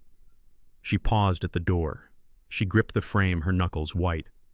I told him, she said, her voice trembling. I told him you needed it. He said you are faking it. He said you are just trying to manipulate us again. She looked at me then. I saw the conflict in her eyes, the war between her conscience and her fear of her husband. Fear was winning. I am sorry, Dad, she said. Just hold on a little longer. Once we get the money, we will buy you the best medicine. I promise. She stepped out and the door slammed shut again. The barricade scraped back into place. I ate the bread. I drank the water. It wasn't enough. My head was pounding. My vision was starting to blur at the edges. I lay back down. The darkness of the room seemed to have weight pressing down on my chest. I checked my watch. 8 p.m. I had missed the morning signal. I had missed the afternoon check-in. Tasha knew. By now she knew I was compromised. I closed my eyes and let my mind drift away from the pain in my body. I thought about Tasha. She wasn't just an assistant. She was the granddaughter I never had. I found her 5 years ago working at a library trying to teach herself Python on a public computer. I saw the spark in her. The hunger. I gave her a job. I taught her everything I knew about engineering, about code, about survival. We had prepared for this day. We called it the Omega Protocol. It was the nuclear option, the plan designed for a scenario where I was incapacitated, trapped, and unable to fight physically. It relied on greed. It relied on the absolute certainty that men like Liam cannot resist a shiny object. I lay in the dark, my heart fluttering like a trapped bird, and I waited. I knew Tasha was out there. I knew she was sitting in front of her monitors, her face illuminated by the glow of the code we had written together. She would be making the call right now. She would be setting the bait. I just had to stay alive long enough for Liam to bite. My breathing was shallow. The room spun slightly when I turned my head. I was weak, truly weak. For the first time in this entire charade, I didn't have to act. I was a dying old man locked in a room by his children. But even as my body failed, my mind held on to one thought. The look on Liam's face when the real door opens. I drifted into a fitful sleep, dreaming of titanium walls and the sound of justice approaching like a freight train. The next morning, I woke up to the sound of Liam shouting. He wasn't shouting in anger. He was shouting in excitement. "Jasmine, get up," he yelled. "You are not going to believe this." I dragged myself to the door and pressed my ear against the wood. My legs were shaking so bad I had to lean against the frame. "What is it?" Jasmine asked, her voice sleepy. "I just got a call," Liam said. "A private number. It was a representative for a venture capital fund. A big one." So Jasmine asked. "So they are interested in the house," Liam said, his voice vibrating with greed. "Not the land. The house. They said their client collects historic properties in Chicago. They want to restore it." "Okay," Jasmine said, sounding confused. "Does that mean we get more money?" "More money?" Liam laughed. Babe, they offered 5 million. Cash, sight unseen. They just want a tour today. Today, Jasmine. 5 million. Jasmine's voice went up an octave. Yes, Liam screamed. $5 million. We are rich. We are actually rich. I slumped against the door and slid down to the floor. A weak smile cracked my dry lips. Tasha. She had done it. She had launched the hook. $5 million was an absurd amount. It was a number designed to short-circuit Liam's brain to make him forget all caution, all logic. He wouldn't ask questions. He wouldn't wonder why a venture fund wanted a run-down toy shop. He would only see the escape from Vinny. He would only see the penthouse. I heard heavy footsteps coming toward my door. The barricade was pulled away. The lock clicked. The door swung open. Liam stood there beaming. He looked like a man who had just won the lottery. He didn't see a sick old man on the floor. He saw a prop that needed to be polished. Get up, Al, he said, reaching down and pulling me to my feet with surprising gentleness. We have company coming. VIPs. You need to wash up. You need to look alive. I let him pull me up. I swayed, dizzy and nauseous. Water, I whispered. Please. Liam laughed. You can have champagne later, old man. Right now you need a shave. We are selling this dump, and you are going to help us close the deal. He dragged me toward the bathroom. I stumbled along, letting him think he was in control. $5 million. The trap was set. The bait was taken. Now all I had to do was lead him to the slaughter. I watched through the slats of the barricaded window as a vehicle that cost more than the entire block pulled up to the curb in front of my toy shop. It was a matte black Maybach with tinted windows, a machine of pure intimidation and wealth. It looked like a spaceship that had landed in a junkyard. The neighborhood kids who usually played stickball in the street stopped and stared, their mouths hanging open. Even the stray dogs seemed to give the car a wide berth out of respect. Liam was practically vibrating next to me, peeking through the curtain with a manic grin plastered on his face. He gripped my shoulder, his fingers digging into my thin flesh.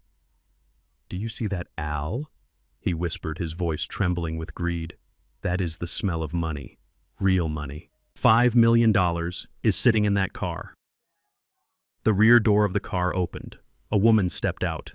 She was tall, imposing, and dressed in a white suit that was so sharp it could cut glass. She wore dark sunglasses and carried a slim leather briefcase. She didn't look at the cracked sidewalk or the graffiti on the walls. She looked directly at the shop door with the confidence of a woman who owned the world.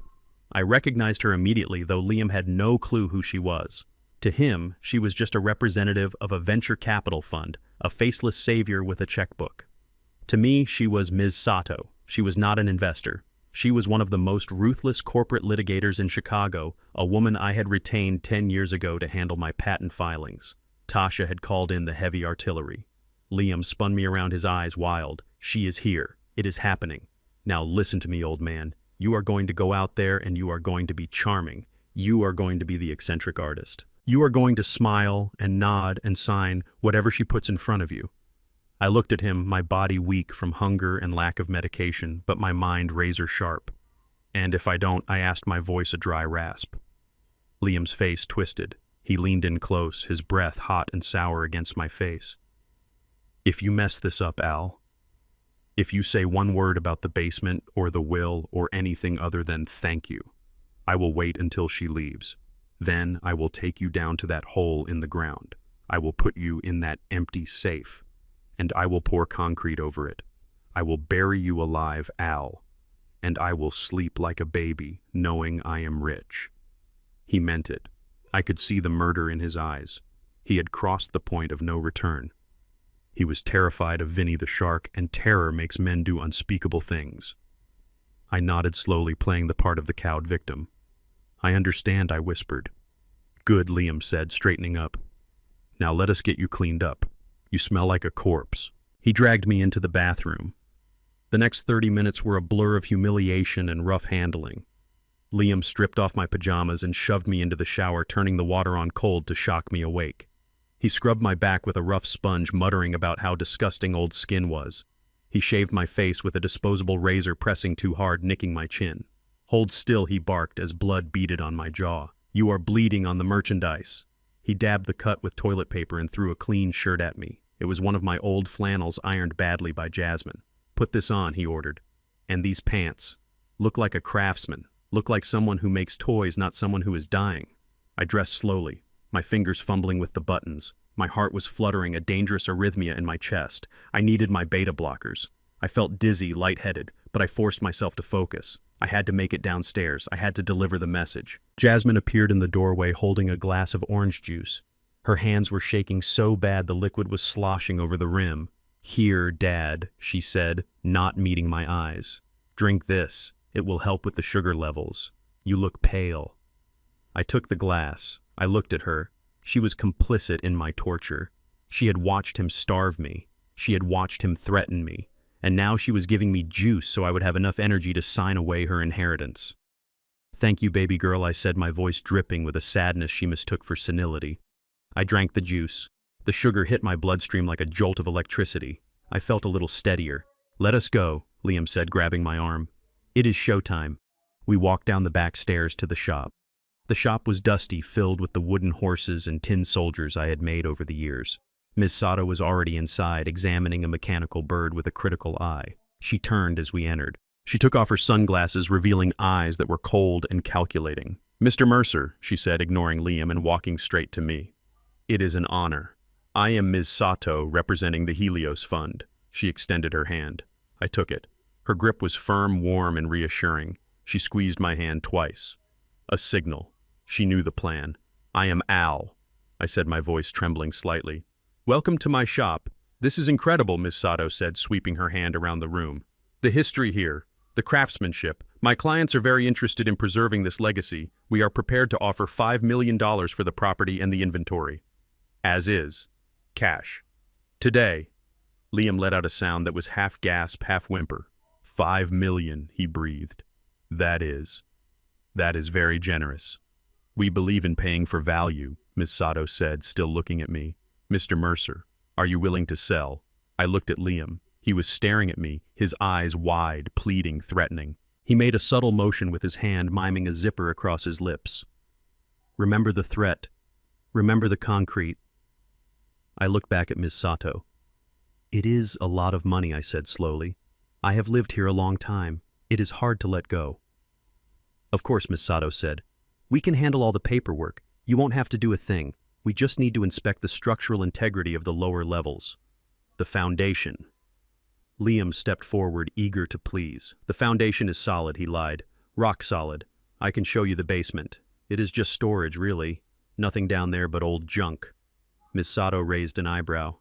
"Just storage. I was told there might be historical machinery, coal chutes, vintage boilers. We need to document everything." She looked at me, expecting the signal. This was the moment.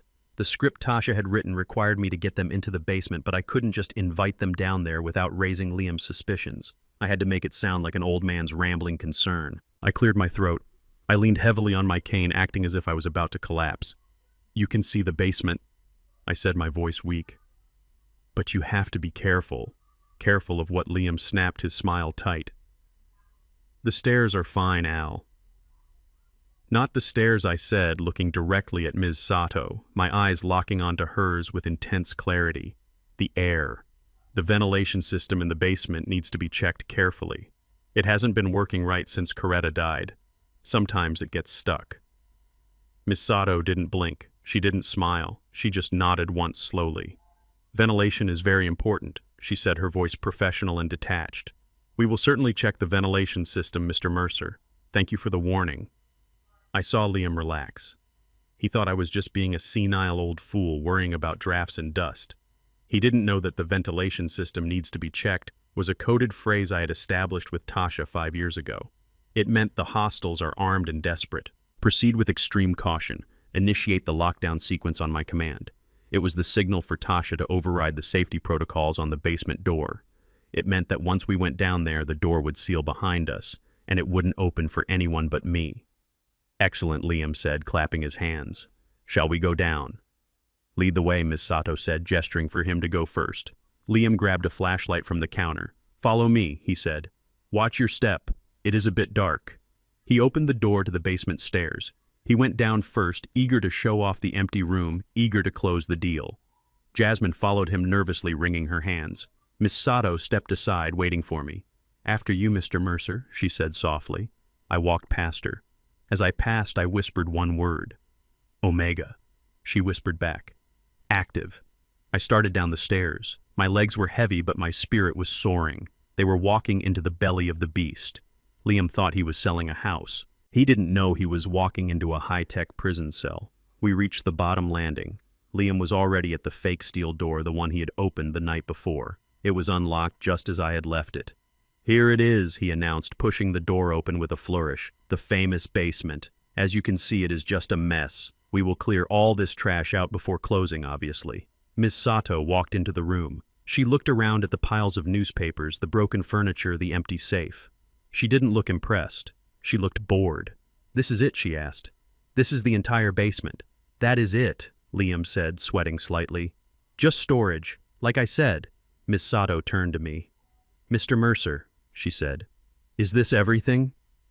I stood in the doorway, leaning on my cane. I looked at Liam. I looked at the greed dripping off him like sweat. I looked at Jasmine hiding in the shadows. No, I said, my voice suddenly strong, clear, and devoid of any tremor. This is not everything. This is just the garbage. Liam frowned. Al, what are you doing? Shut up. I ignored him. I walked past him, moving toward the back wall of the room. The wall was covered in rotting wood paneling and a bookshelf filled with water-damaged encyclopedias. Liam laughed nervously. He is confused, Miss Sato. He thinks there is gold down here. But we checked. There is nothing. There is no gold, I said, stopping in front of the bookshelf. Gold is for simple men. Gold is heavy. Gold is stupid. I reached out. I didn't reach for a book. I reached for a small knot in the wood of the shelf frame. It looked like a natural imperfection in the timber. Liam stepped forward, his fists clenching. Al, stop it. You are embarrassing us. I pressed the knot. It wasn't wood. It was a biometric scanner painted to look like oak.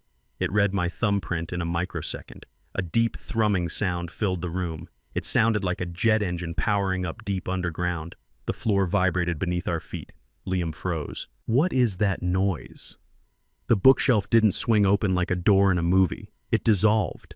The wood panels retracted inwards and slid sideways into the wall with a smooth hydraulic hiss, revealing a seamless sheet of glass and steel behind it.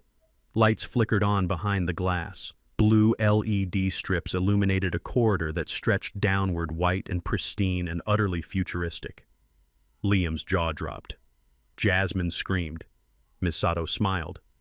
I turned to Liam. You wanted to see the legacy, son, I said, dropping my cane and standing to my full height.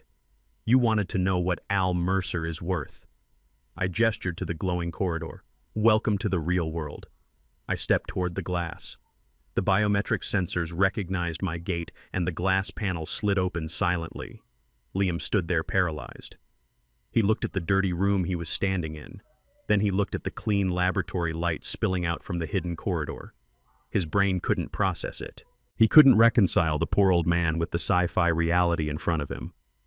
After you, I said to Miss Sato. She walked in her heels, clicking on the polished white floor. Liam shook his head. No. No way. This isn't real. It is real, I said, and it is worth a lot more than $5 million. Greed is a powerful drug. It overcame his shock. It overcame his fear. He saw the lights. He saw the expensive materials, and he ran toward it. He ran past me into the corridor. Jasmine followed him, drawn like a moth to the flame. I stepped in last. I pressed a panel on the wall. The bookshelf slid back into place behind us, sealing the opening. The lock engaged with a sound like a gunshot. We were in, and there was no way out. The air in the stairwell grew colder with every step we took, descending into the dark underbelly of the shop. Liam led the way, holding the flashlight like a weapon, his knuckles white against the black plastic casing. I could hear his breathing, ragged and shallow, echoing off the narrow walls. He was terrified, not of the dark, but of the deal falling apart. He needed Miss Sato to see value in this rotting building, but he knew better than anyone that the room at the bottom of the stairs was filled with nothing but trash and broken dreams. I walked behind him, clutching the railing, forcing my legs to tremble as if the descent was a physical struggle. In reality, my heart was beating with the steady rhythm of a countdown clock. Jasmine followed me, her heels clicking nervously on the concrete steps. She was silent, a shadow of the arrogant woman who had demanded I sell my life to fund her vacation. She was beginning to sense that the ground beneath her feet was shifting, but she had no idea just how deep the hole really went. Miss Sato brought up the rear, moving with the silent grace of a predator. She didn't need a flashlight. She didn't need reassurance. She was the only one besides me who knew exactly where this path led. We reached the bottom landing. The air here was stagnant, smelling of wet cardboard and decades of neglect. Liam stopped in front of the heavy iron door, the decoy I had installed 20 years ago. He fumbled with the handle, his hands shaking. He looked back at Ms. Sato, a desperate smile plastered on his sweating face. "Watch your step," he said, his voice high and tight. "It is a little cluttered down here. We haven't had a chance to organize the inventory yet." He pushed the door open. It groaned on its rusted hinges, a sound of pure decay.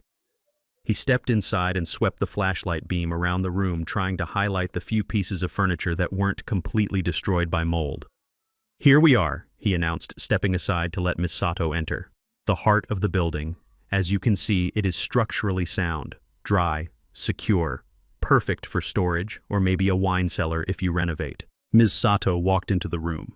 She stood in the center of the debris, surrounded by stacks of water-damaged newspapers and piles of rusted scrap metal.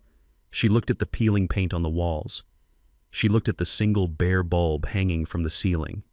She looked at the empty safe in the corner, the one Liam had broken into the night before. She turned slowly to face Liam. Her expression was unreadable behind her dark glasses, but the set of her jaw suggested profound, unimpressed boredom. "Mr. Black," she said, using Liam's last name with a tone that made it sound like an insult. "You told me on the phone that this property had unique historical value. You told me there were assets here worth preserving." Liam swallowed hard. He stepped forward, wringing his hands. "There are," he insisted, pointing at a pile of broken chairs. "Look at this wood. This is original oak from the 1920s, and that safe over there. It is vintage. Collectors pay a fortune for that kind of industrial aesthetic." Miss Sato didn't even look where he was pointing. She kept her eyes fixed on him. "I see a room full of garbage, Mr. Black," she said coldly. "I see a fire hazard. I see a liability. If this is all there is, I am afraid my client has been misinformed. $5 million for a dusty shop and a basement full of trash is not a wise investment." Panic flared in Liam's eyes. He saw his lifeline snapping. He saw Vinny the shark waiting for him in the alley. He saw his life ending. "No, wait!" he stammered, stepping closer to her, invading her personal space in his desperation. "You are not looking at the potential. The square footage alone is worth it. You can gut this. You can build anything down here. A speakeasy, a server room, anything." Miss Sato took a step back, her nose wrinkling slightly as if she could smell the fear on him. "My client is not interested in potential," she said. "My client buys reality. And the reality is that I am standing in a damp hole in the ground. I think we are done here." She turned as if to leave. Liam froze. He looked at me, his eyes wide and pleading. He needed me to save him. He needed the old man to say something magical to convince the lady with the money to stay. "Al," he hissed, grabbing my arm and digging his fingers into my bicep. Tell her about the history. Tell her about the foundation. Do something." I looked at him. I looked at the sweat dripping down his temple. I looked at the terror in his eyes. I pulled my arm away from his grip. I stood up straighter, shedding 5 years of age in a single motion. I dropped the act of the confused geriatric. "I don't need to tell her about the history, Liam," I said, my voice dropping to a low baritone that vibrated in the small room. "I need to show her the future." Liam blinked, confused. "What are you talking about, Al? Just tell her the building is solid." I ignored him. I turned my back on him and walked toward the far wall. The wall was covered by a massive, rotting wooden bookshelf filled with waterlogged encyclopedias and jars of rusted nails. It looked like it hadn't been moved since the Kennedy administration. Spiderwebs draped across the corners like gray lace. Ms. Sato stopped walking. She turned back to watch me. A small, knowing smile played on her lips. "Mr. Mercer," she said softly, "is there something you want to show us?" I stopped in front of the bookshelf. I looked at the spine of a particular book on the third shelf. It was a copy of Invisible Man by Ralph Ellison. It was fitting. They had looked at me for years and seen nothing but a black man in a toy shop. They had never seen the man underneath. Liam rushed toward me. "Al, what are you doing?" he snapped. "Get away from there. You are going to knock it over. It is just old books." He reached out to grab my shoulder, to pull me back, to shove me into the corner where he thought I belonged. "Don't touch me," I said without turning around. My voice was not loud, but it had the density of lead. Liam stopped. He hesitated. For the first time, he sensed that the dynamic in the room had shifted. He sensed that the mouse was no longer running. I reached out with my right hand. I didn't pull the book. I pressed my thumb against the leather spine. Hidden beneath the worn material was a biometric reader I had scavenged from a defunct military contractor 10 years ago. It read my print instantly. There was no beep. There was no flashing light. There was only a deep, heavy thud that came from inside the wall itself. It sounded like a giant heart beating once deep within the earth. The floor beneath our feet vibrated. Dust fell from the ceiling. Jasmine screamed and grabbed Liam's arm. "What is happening?" she cried. "Is it an earthquake?" Liam looked around wildly. "Al, what did you do?" he shouted. "Did you break something?" I stepped back from the bookshelf. "Watch," I said. The bookshelf didn't swing open on hinges. That would have been too simple. Instead, the entire section of the wall, 12 feet wide and 8 feet high, began to move. It didn't scrape against the floor. It floated. I had built the mechanism using magnetic levitation rails similar to the ones used in high-speed trains. The heavy oak shelf laden with hundreds of pounds of books slid silently to the left, gliding as smoothly as a cloud across the sky. The rotting wood, the dust, the spider webs, it all moved aside, revealing what had been hiding behind it for 2 decades. Liam gasped. The sound was sucked out of his lungs. Behind the bookshelf was a wall of pristine tempered glass. It stretched from floor to ceiling, flawlessly clear and inches thick. Beyond the glass was not darkness, it was light. Cool blue LED strips embedded in the floor and ceiling illuminated a corridor that stretched downward at a steep angle. The walls of the corridor were lined with white soundproofing panels. The floor was polished steel. It looked like the entrance to a spacecraft or a clean room at a billion-dollar tech firm. It was impossible. It defied every assumption Liam had ever made about me, about this house, about this neighborhood. He stared at it, his mouth hanging open, his eyes bulging. He looked from the dirty concrete floor he was standing on to the gleaming, futuristic tunnel just a few feet away. His brain couldn't reconcile the two images. "What is this?" he whispered, his voice trembling. "This is not. This can't be here." Jasmine was silent, her hands covering her mouth. She stared at the tunnel as if she were looking at a portal to another dimension. Miss Sato walked up to stand beside me. She looked at the glass and nodded appreciatively. "Impressive work, Mr. Mercer," she said. "The biometrics are integrated seamlessly." I turned to Liam. He was still frozen, staring at the light. "You wanted to know what was in the basement, Liam," I said. "You wanted to know where the value was." I pointed at the glass. "The gold you were looking for is dirt compared to what is down there." I stepped up to the glass panel. A second scanner beamed a grid of red light into my retina. "Welcome, Mr. Mercer," a computerized voice said, smooth and synthetic, filling the room. The glass panel hissed and slid open, retracting into the wall. A rush of cool, filtered air blew out, carrying the scent of ozone and sterilized equipment. It smelled like the future. I looked at Liam. "Are you coming?" I asked. "Or do you want to stay in the garbage?" He didn't answer. He couldn't. He just stared at the tunnel, his greed warring with his shock. He saw the lights. He saw the expensive materials. And in his mind, the number 5 million dissolved and was replaced by something much, much larger. He took a step forward, then another. He moved like a zombie drawn by the light. Jasmine followed him, clutching the back of his jacket. I watched them enter the corridor. They were walking into my world now. And in my world, there is no mercy for thieves. I gestured for Ms. Sato to follow. She stepped into the tunnel, her heels clicking sharply on the steel. I walked in last. I pressed my hand against the inner control panel. The glass door slid shut. The bookshelf outside glided back into place, sealing the entrance. The lock engaged with a final metallic clank that sounded like the door of a vault closing forever. We were sealed in. The air was recycled. The walls were soundproof. No one could hear them scream. And believe me, they were going to scream when they saw what was waiting at the bottom of the shaft. The glass elevator descended smoothly into the earth, carrying us away from the rotting wood and the smell of mildew into a world that existed only in the dreams of futurists. We dropped 20 feet, then 30. The silence in the small cabin was absolute. Liam was breathing hard, fogging up the glass with his open mouth. Jasmine was clutching his arm, her nails digging into his jacket. They were terrified not of the depth, but of the unknown. They had lived their entire lives thinking they knew everything about me.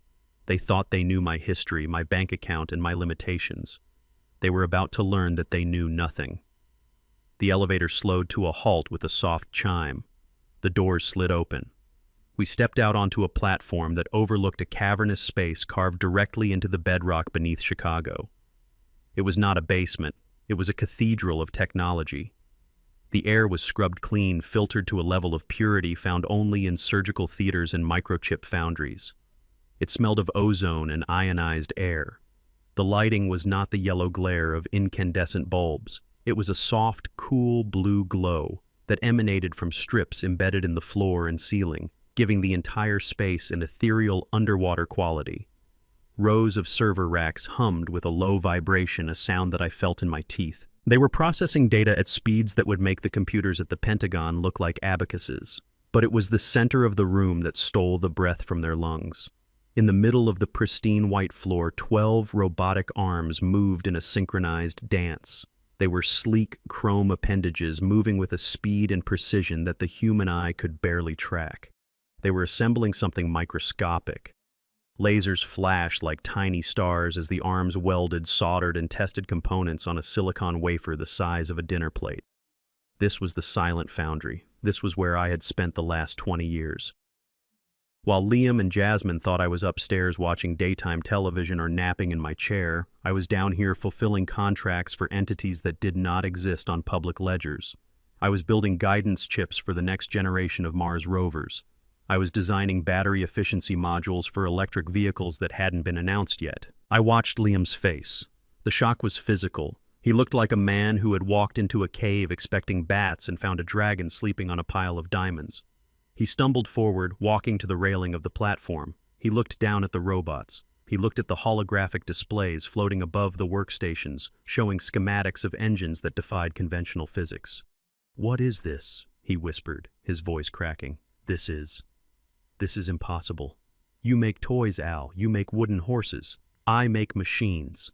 "Liam," I corrected him, my voice echoing slightly in the vast space. "I make the things that make the world work. The toys are just to keep my hands busy while the algorithms run." Jasmine walked up beside him. She looked at the screens. She saw the logos flashing in the corner of the monitors, the recognizable T of a major electric car company, the official seal of a federal space agency. "Dad," she said, her voice trembling, "are those real? Are you working for them?" I didn't answer her. I didn't need to. The reality was right in front of her. The father she had dismissed as a relic was actually the architect of the future. Ms. Sato stepped forward. She looked at the facility with a professional nod, though I knew she had seen it before. "As you can see, Mr. Black," she said, addressing Liam, "the property has significant industrial value. The infrastructure alone is worth millions. My client is prepared to honor the $5 million offer for the real estate, but we will require a separate negotiation for the equipment. Or, Mr. Mercer can liquidate it separately." Liam didn't hear her. Or if he did, the words meant nothing to him. He was no longer thinking about $5 million. He was no longer thinking about paying off Vinny the shark. He was looking at a prototype sitting on a pedestal near the servers. It was a drone unit the size of a hummingbird designed for search and rescue in collapsed buildings. It was solid platinum and carbon fiber. He turned to look at me. The fear in his eyes was gone. It had been replaced by a hunger so raw and so ugly it made him look demonic. $5 million, he muttered. $5 million. He laughed. It was a dry, hacking sound. "You wanted to sell this for $5 million, you stupid old man. This room alone is worth $1 billion. He walked down the stairs from the platform to the main floor. He approached the robots. He reached out as if to touch one of the moving arms. "Don't," I warned him sharp and loud. "The sensors will interpret your hand as an obstruction. It will break your arm before you can blink." Liam snatched his hand back. He looked at the robots with new respect and new greed. He turned around slowly, spinning in a circle, taking it all in. The servers, the prototypes, the raw materials stacked in secure crates. He looked at me standing on the platform above him. "You had this the whole time," he shouted. "While we were struggling, while I was begging for loans, while Jasmine was crying about bills, you were sitting on this." I didn't owe you a penny, Liam, I said calmly. I built this with my mind. You built your debt with your greed. Liam's face twisted. He wasn't hearing me. He was rewriting history in his head. He was convincing himself that he was the victim, that I had held out on him, that this wealth belonged to the family and therefore belonged to him. I walked down the stairs, followed by Miss Sato and Jasmine. We stood on the main floor facing him. The deal is on the table, Liam, I said. Miss Sato is ready to write the check. 5 million. You pay your shark. You leave Chicago. You never come back. Liam looked at Miss Sato. Then he looked at the exit, the glass elevator that was the only way out. No, he said softly. Excuse me, Miss Sato asked. No, Liam repeated louder. No deal. We are not selling. Jasmine stepped forward. Liam, what are you saying? 5 million saves us. We can go. We can start over. Start over, Liam screamed, spinning on her. With 5 million. Are you an idiot? Look around you, Jasmine. This is a kingdom. Why would I take a payout when I can own the factory? He looked at me, his eyes burning with a manic light. I am not selling the house, Al, he said. And I am not leaving. I am taking over. He walked toward the main control desk. He ran his hand along the smooth surface. I am the man of the house now, he declared. You are too old to run this. You are obviously incompetent, hiding this down here, not monetizing it. It is criminal mismanagement. I am going to bring in real investors. I am going to scale this up. We are going to be billionaires, Al, not millionaires. Billionaires. He was delusional. He didn't know the first thing about engineering. He couldn't code Hello World in Python, let alone manage a neural network. But greed had blinded him to his own incompetence. You can't take it, Liam, I said, my voice low. It is protected. Biometrics, passwords, encryption keys that change every hour. Without me, this is just a room full of statues. Liam smiled. It was a terrifying smile. Then you are going to give me the keys, Al. You are going to teach me. You are going to sit in that chair and you are going to transfer everything to me. The patents, the accounts, the access codes, everything. And if I refuse, I asked. Liam reached into the back of his waistband. He pulled out a gun. It wasn't a sleek modern weapon like the technology around us. It was a heavy black pistol he must have bought on the street. It looked dirty and mean in his manicured hand. Jasmine screamed and covered her mouth. Miss Sato stiffened but held her ground. Liam pointed the gun directly at my chest. His hand was shaking, but at this range it didn't matter. If you refuse, Liam said, his voice trembling with adrenaline, I will kill you. Right here. And then I will kill the lawyer. And I will figure out the codes myself. I have your computer. I have your phone. I will hire hackers. I will do whatever it takes. But I am not walking out of here with just $5 million. Liam, Jasmine cried, tears streaming down her face. Put it down. You are going crazy. This is my dad.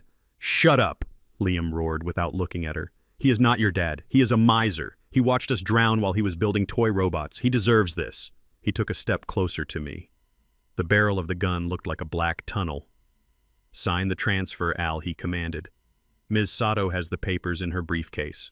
I saw them, the deed transfer. But we are going to change the terms. It is a gift now, a gift to your beloved son-in-law. He waved the gun toward Ms. Sato. Give him the papers, he barked. And a pen. Now. Ms. Sato looked at me.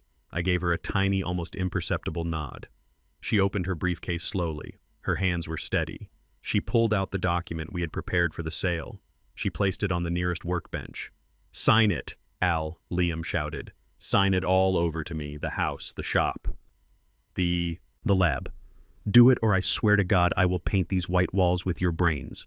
I looked at the gun. I looked at his finger on the trigger. He was squeezing it tight. He was ready to fire. I looked at Jasmine. She was sobbing, huddled on the floor. She wasn't trying to stop him. She wasn't jumping in front of the gun. She was just watching, waiting to see who won. I looked back at Liam. You think you are in control, I said softly. You think a gun makes you a king. It makes me the boss, Liam spat.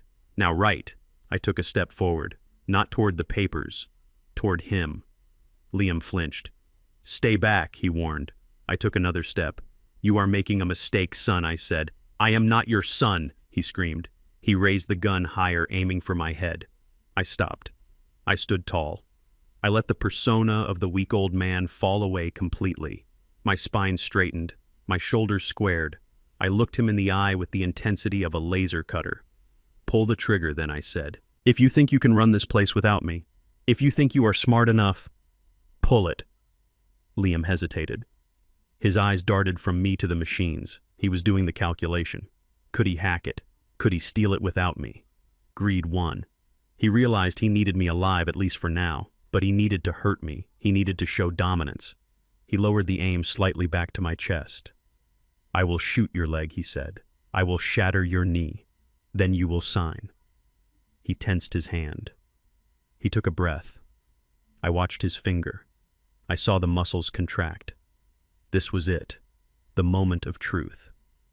I didn't flinch. I didn't close my eyes. I watched the hammer of the gun pull back. And I waited for the sound that would end his life, not mine. The silence in the lab was broken only by the hum of the servers and the ragged breathing of my daughter. Jasmine had collapsed to her knees, her hands clasped in a pathetic gesture of prayer. She looked at the gun in her husband's hand and then at me, and I saw the final shattering of her world. The man she had married, the man she had betrayed her father for, was standing there ready to commit murder for a patent he did not understand. "Liam, please stop." Jasmine sobbed, her voice echoing off the white walls. "You cannot do this. He is my father. We can just leave. We can take the 5 million and go. Please, Liam, look at me. This is insane." Liam did not look at her. He kept his eyes locked on me, the gun trembling slightly in his grip. He swatted the air with his free hand, a gesture of pure dismissal, as if she were a fly buzzing around his head. "Shut up, Jasmine." He snapped, his voice dripping with a venom I had never heard before. "Stop whining. You are embarrassing yourself." "But Liam," she cried, crawling forward, reaching for his leg. "You said we were partners. You said you loved me. You said we would just sell the house." Liam laughed. It was a cold, ugly sound that stripped away the last remnants of his charm. "Partners," he sneered, looking down at her with a disgust that made my stomach turn. "You thought we were partners. Look at you. You are nothing but a diversity hire in your own marriage. I married you because I thought the old man had gold stashed away and I needed someone to sign the checks. I endured your cooking, your complaining, and your family for 3 years. I earned this." He looked back at me, his eyes narrowing. "I earned this," he repeated, shouting now. "I am the one with the vision. I am the one who knows how to sell this. You people, you sit on resources you do not know how to use. You hoard them in basements like squirrels. It takes a man like me, a man of intellect, a man of superior breeding, to actually do something with it." There it was. The mask was gone completely. It was not just greed, it was the deep-seated rot of racism that he had hidden behind smiles and handshakes for years. He did not just want my money. He felt entitled to it. He believed that by virtue of his skin and his arrogance, he was naturally superior to the black mechanic who built the machines he coveted. "You think you built this," he spat, waving the gun at the robotic arms. "No, you stole it, or you copied it. There is no way a man like you designed this architecture. It is too complex. It is too sophisticated. You are a fraud, Al. And I'm going to take this technology and put it in the hands of people who actually deserve it. People like me." I watched him rant. I watched the veins bulge in his neck. I watched Jasmine shrink away from him, her face pale with the realization that she had married a monster who despised her very existence. I felt a strange calm settle over me. The fear was gone. The anger was gone. There was only the cold calculation of physics and engineering. I took a step forward. "Stay back," Liam screamed, raising the gun higher. "I will blow your head off, old man. I mean it." I did not stop. I walked with a steady rhythm, my cane forgotten on the floor behind me. I looked at the gun. It was a Glock 19, standard issue, polymeric frame, steel slide, a reliable weapon in the hands of a professional. In the hands of a desperate amateur, it was a wild card. "You are holding it wrong, son," I said, my voice level and conversational. Liam blinked, confused by my lack of fear. "What are you talking about?" "Your grip," I explained, taking another step. "It is too loose, and your stance is off. If you pull that trigger, the recoil is going to snap your wrist back. You will miss at this range. You will probably hit the server rack behind me. And if you damage that server, the fail-safes engage, and this room locks down for 48 hours. You will starve before the police get through the blast doors." Liam hesitated. He glanced at the gun, then at the servers. Doubt flickered in his eyes. "You are lying," he stammered. "You are trying to trick me." "I am trying to teach you," I said, stopping 5 feet away from him. "I am trying to teach you that you do not touch tools you do not understand." I looked him in the eye. I saw the fear behind the hate. He was a coward who had bought a gun to feel like a man. "Do it then," I challenged him. "If you are superior, if you are smarter, if you deserve this kingdom, take it. Pull the trigger." Liam's face contorted. He gritted his teeth. He squeezed his eyes shut for a second, summoning every ounce of his hatred. "Go to hell, Al," he screamed. He pulled the trigger.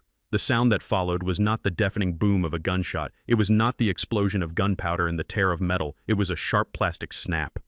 Crack. Then silence. Liam opened his eyes. He looked at the gun. Smoke did not curl from the barrel. There was no hole in my chest. He squeezed the trigger again. Click. Snap. Nothing happened. The slide did not move. The hammer did not fall. He looked at the weapon in horror. He shook it. He pulled the slide back, but it felt wrong, light, and hollow. It came off in his hand. "What the hell?" he whispered. I smiled. It was a cold smile. "That is the problem with 3D printing," I said. "The polymers are strong, but the internal springs for the firing mechanism are tricky to replicate with plastic. They tend to shear under stress." Liam looked at the pieces of the gun in his hands. He looked at me. "You switched it," he gasped. I nodded. "Yesterday morning, when you were sleeping off your hangover on my couch, I saw the gun in your bag. I took the real one. I melted it down in the furnace, and I replaced it with a replica from my toy line. A prototype I made for a movie prop. It looks real. It weighs the same, but inside it is just plastic and air." I took another step toward him. "You tried to kill me with a toy, Liam," I said. "How poetic." Liam dropped the broken plastic pieces. They clattered harmlessly on the floor. He looked at his empty hands. He looked at the high-tech fortress around him. He realized in that moment that he was not the predator. He was not the superior intellect. He was a child who had wandered into a workshop full of power tools he could not control. The arrogance drained out of him, leaving only the naked terror of a man who owes $500,000 and has just lost his only bargaining chip. He looked at me, and for the first time he saw the man I really was. Not Al the shopkeeper. Al the engineer. Al the architect. Al the man who was 10 steps ahead of him before the game even started. You crazy old man," he stammered, backing away until he hit the control desk. "I am not crazy," I said, closing the distance. "I am just thorough." I stopped right in front of him. I could smell his fear. It smelled like justice. "Now," I said, my voice low and hard, "get out of my chair." Liam didn't move. He couldn't. He was paralyzed by the total collapse of his reality. And that was when he made his final mistake. He looked at the heavy brass seal on the desk, the one I used to stamp official blueprints. He reached for it. His hand closed around the heavy metal object. He was going to try to bludgeon me. He had no gun, no leverage, and no plan. All he had was violence. I watched his muscles tense. I watched his eyes shift, target to my temple. I didn't flinch. I had been waiting for this. The plastic gun was a trick. The real lesson was about to begin, and it would be physical. Liam dropped the heavy brass seal. It clattered to the floor, denting the pristine white tile of my laboratory. He realized that a blunt object was not enough to kill a man who had just humiliated him. He reached into his boot. His movements were frantic and clumsy, fueled by the adrenaline of a cornered animal. He pulled out a serrated hunting knife. It was a vicious thing with a 6-inch blade, the kind of weapon a coward buys to feel powerful in dark alleys. The steel glinted under the harsh blue LED lights, a jagged strip of metal meant to tear flesh. "I am going to cut your heart out, Al," he screamed. His voice cracked. He was crying tears of pure, impotent rage. He lunged at me. In his mind, he probably saw himself as a warrior. He probably thought his youth and his gym membership gave him the advantage over a 68-year-old man with a cane. He did not understand that muscles built for vanity are useless against muscles built for survival. He did not understand that while he was doing bench presses in an air-conditioned club, I was lifting engine blocks and bending steel rebar with my bare hands.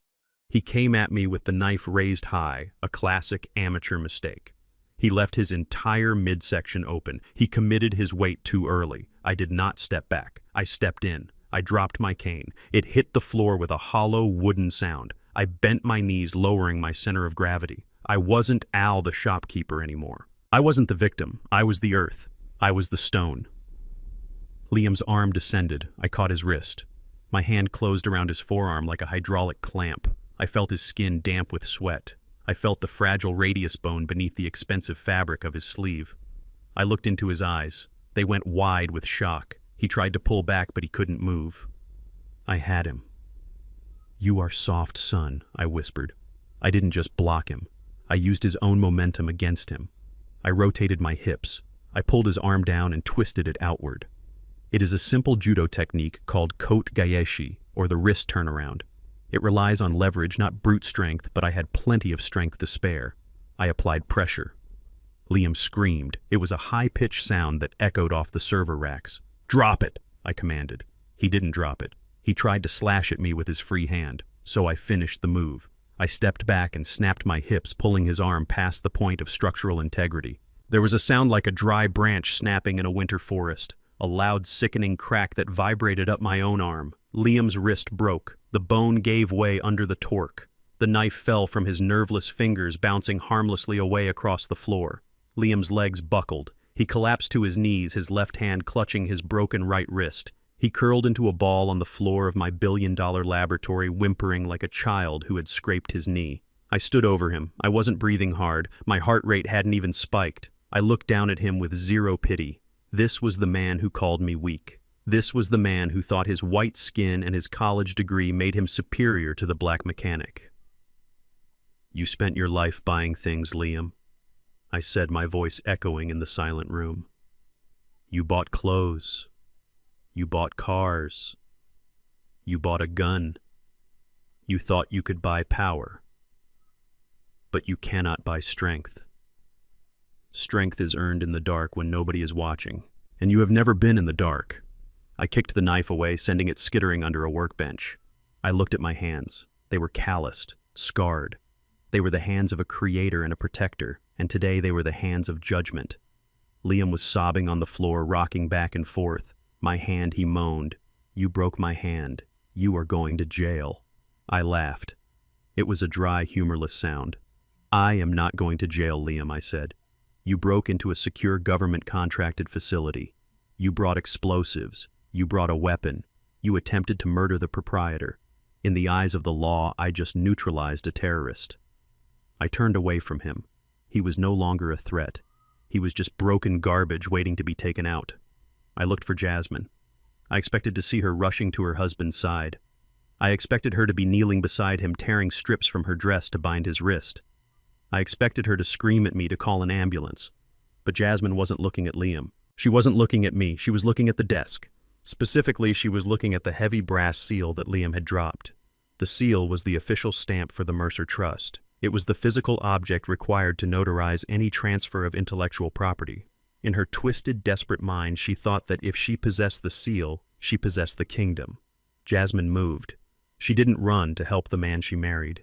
She didn't run to hug the father who had just saved his own life. She scrambled on her hands and knees, crawling past Liam's writhing body. Her designer dress trailed in the dust. Her eyes were fixed on that piece of brass with a hunger that was more terrifying than Liam's rage. She reached the desk. She clawed her way up, snatching the seal. She clutched it to her chest, her eyes wild and darting around the room. "I have it," she whispered. "I have the seal. You have to sign it now, Dad. You have to, or I will stamp it myself. I will forge it." I watched her, and I felt the final thread of connection sever. This was not my daughter. This was a creature consumed by avarice. Her husband was lying on the floor with a broken bone, screaming in agony, and she was worried about a corporate stamp. "Jasmine," I said, my voice filled with a profound exhaustion. "Put it down." "No," she screamed, backing away until she hit the wall. "It is mine. This is my inheritance. You owe me this. Look at what you did to Liam.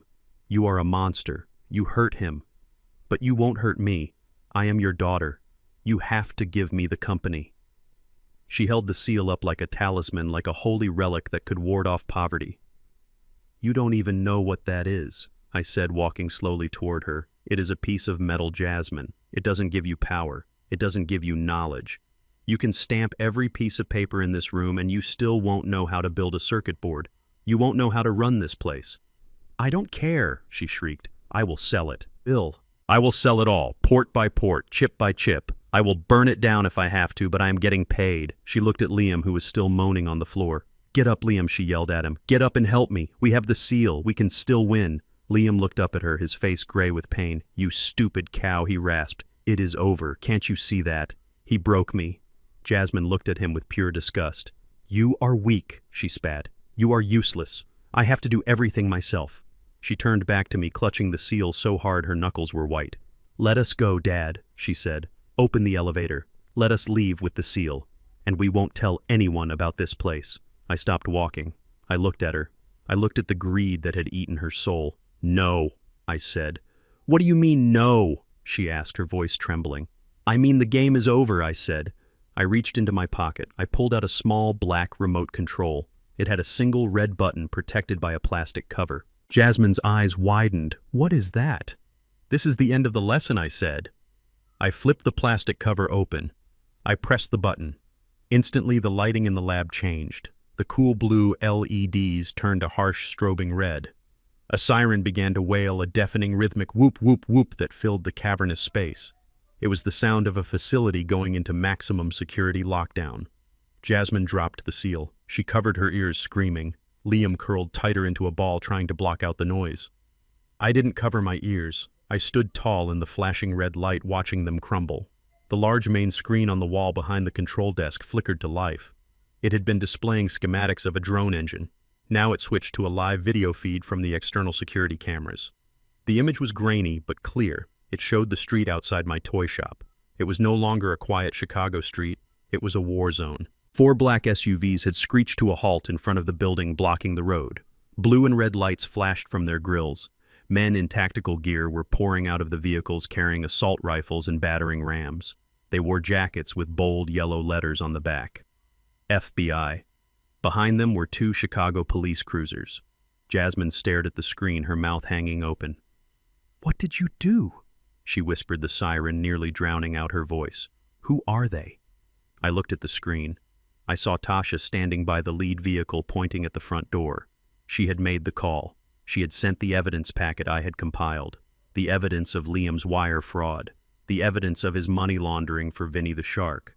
The evidence of the explosives. "They are not here for a domestic dispute, Jasmine," I said, shouting over the alarm. "They are not here because I called 911. I pointed at the screen where the tactical team was currently smashing through the front door of the shop. "They are here because your husband isn't just a bad son-in-law, he is a criminal. And thanks to the files I pulled from his phone last night, he is now a federal suspect." Liam looked up from the floor. He saw the FBI agents on the screen. He saw his life ending. "No," he moaned. "No, no, no. They are coming down," I said. "And they are going to find a man with a broken wrist, a woman holding stolen property, and an old man defending his life's work." I looked at Jasmine.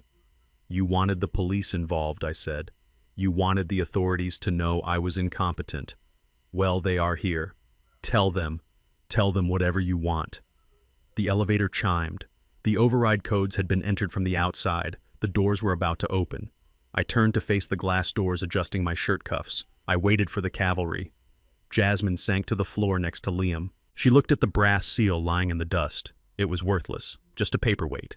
The elevator doors slid open. "Drop your weapons," a voice shouted. "Federal agents." I raised my hands slowly, palms open. "I am the owner," I said calmly. "The intruders are on the floor." And as the agents swarmed into the room, guns drawn, I looked at my daughter one last time. She wasn't looking at me. She was looking at the handcuffs hanging from the agent's belt. She finally understood.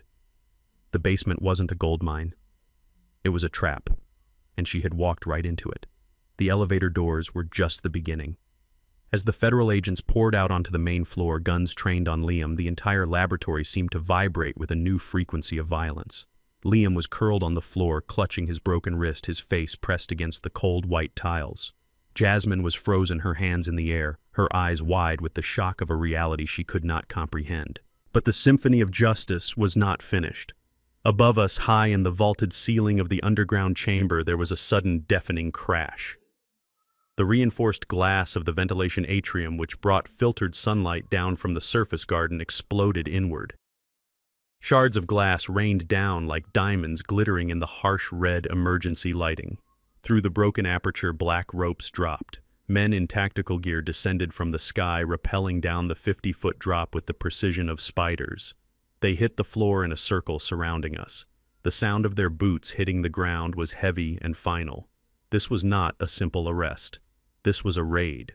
Leading the team on the ground was a figure I knew better than my own reflection. Tasha walked out of the elevator behind the initial wave of agents. She was not wearing her mechanic's jumpsuit today. She was wearing a Kevlar vest over a crisp button-down shirt. Her hair was pulled back, her face was fierce. She walked straight to me, ignoring the chaos, ignoring the weapons, ignoring the screaming man on the floor. She looked at me. She looked at my bruised face. She looked at my hands, which were still balled into fists. "Are you hurt, Mr. Mercer?" she asked, her voice cutting through the noise of the siren. "I am fine, Tasha," I said. "Just a few scratches." She nodded once. Then she turned to the lead agent, a tall man with a scar on his chin. "Secure the servers," she ordered. "The evidence is on the primary drive. Do not let anyone touch the terminals." The agent nodded. "Copy that." Liam lifted his head from the floor. He saw Tasha. He recognized her as the girl who sometimes swept the floors in my shop, the girl he had ignored for 3 years, the girl he had once called a street rat. "You," he wheezed, "you did this. You are the assistant." Tasha looked down at him. She didn't smile. She didn't gloat. She looked at him with the clinical detachment of a scientist examining a bacteria sample. "I am the chief security officer for Mercer Industries, Liam," she said, "and you are trespassing in a federal facility." The agents hauled Liam to his feet. He screamed in pain as they wrenched his arms behind his back, ignoring his broken wrist to slap the handcuffs on. He kicked and thrashed, spitting blood and curses. "This is a mistake," he yelled. "I am the victim here." He attacked me. He broke my arm. "Arrest him. Arrest the old man." He looked around wildly, searching for an ally. His eyes landed on Ms. Sato, who was standing calmly by the control desk, brushing a speck of dust from her white suit. "Tell them," he begged her. "Tell them, Ms. Sato. You saw it. You saw him attack me. You are a witness. You are a lawyer. Help me." Ms. Sato looked at him. She looked at the handcuffs. She looked at the agents who were now securing the perimeter. She reached into her jacket pocket. Liam stopped struggling for a second, hope flickering in his eyes. He thought she was reaching for a business card. He thought she was going to represent him. Ms. Sato pulled out a leather wallet. She flipped it open. A gold badge gleamed under the red lights.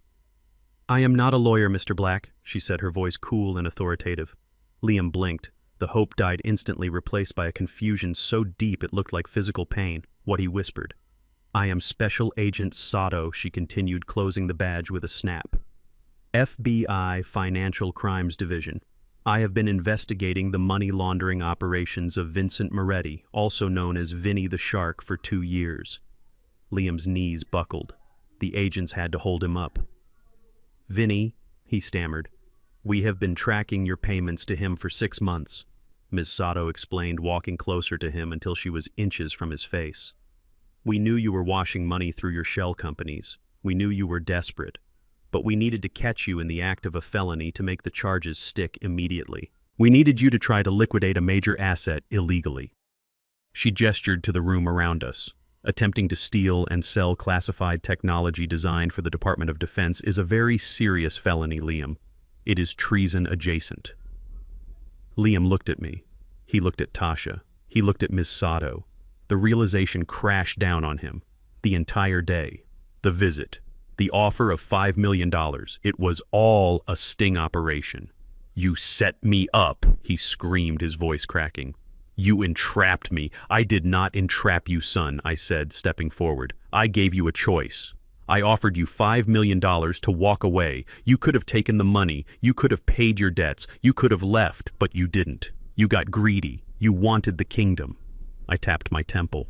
You forgot the first rule of engineering, Liam. Pressure reveals flaws. I just applied the pressure. You provided the flaw.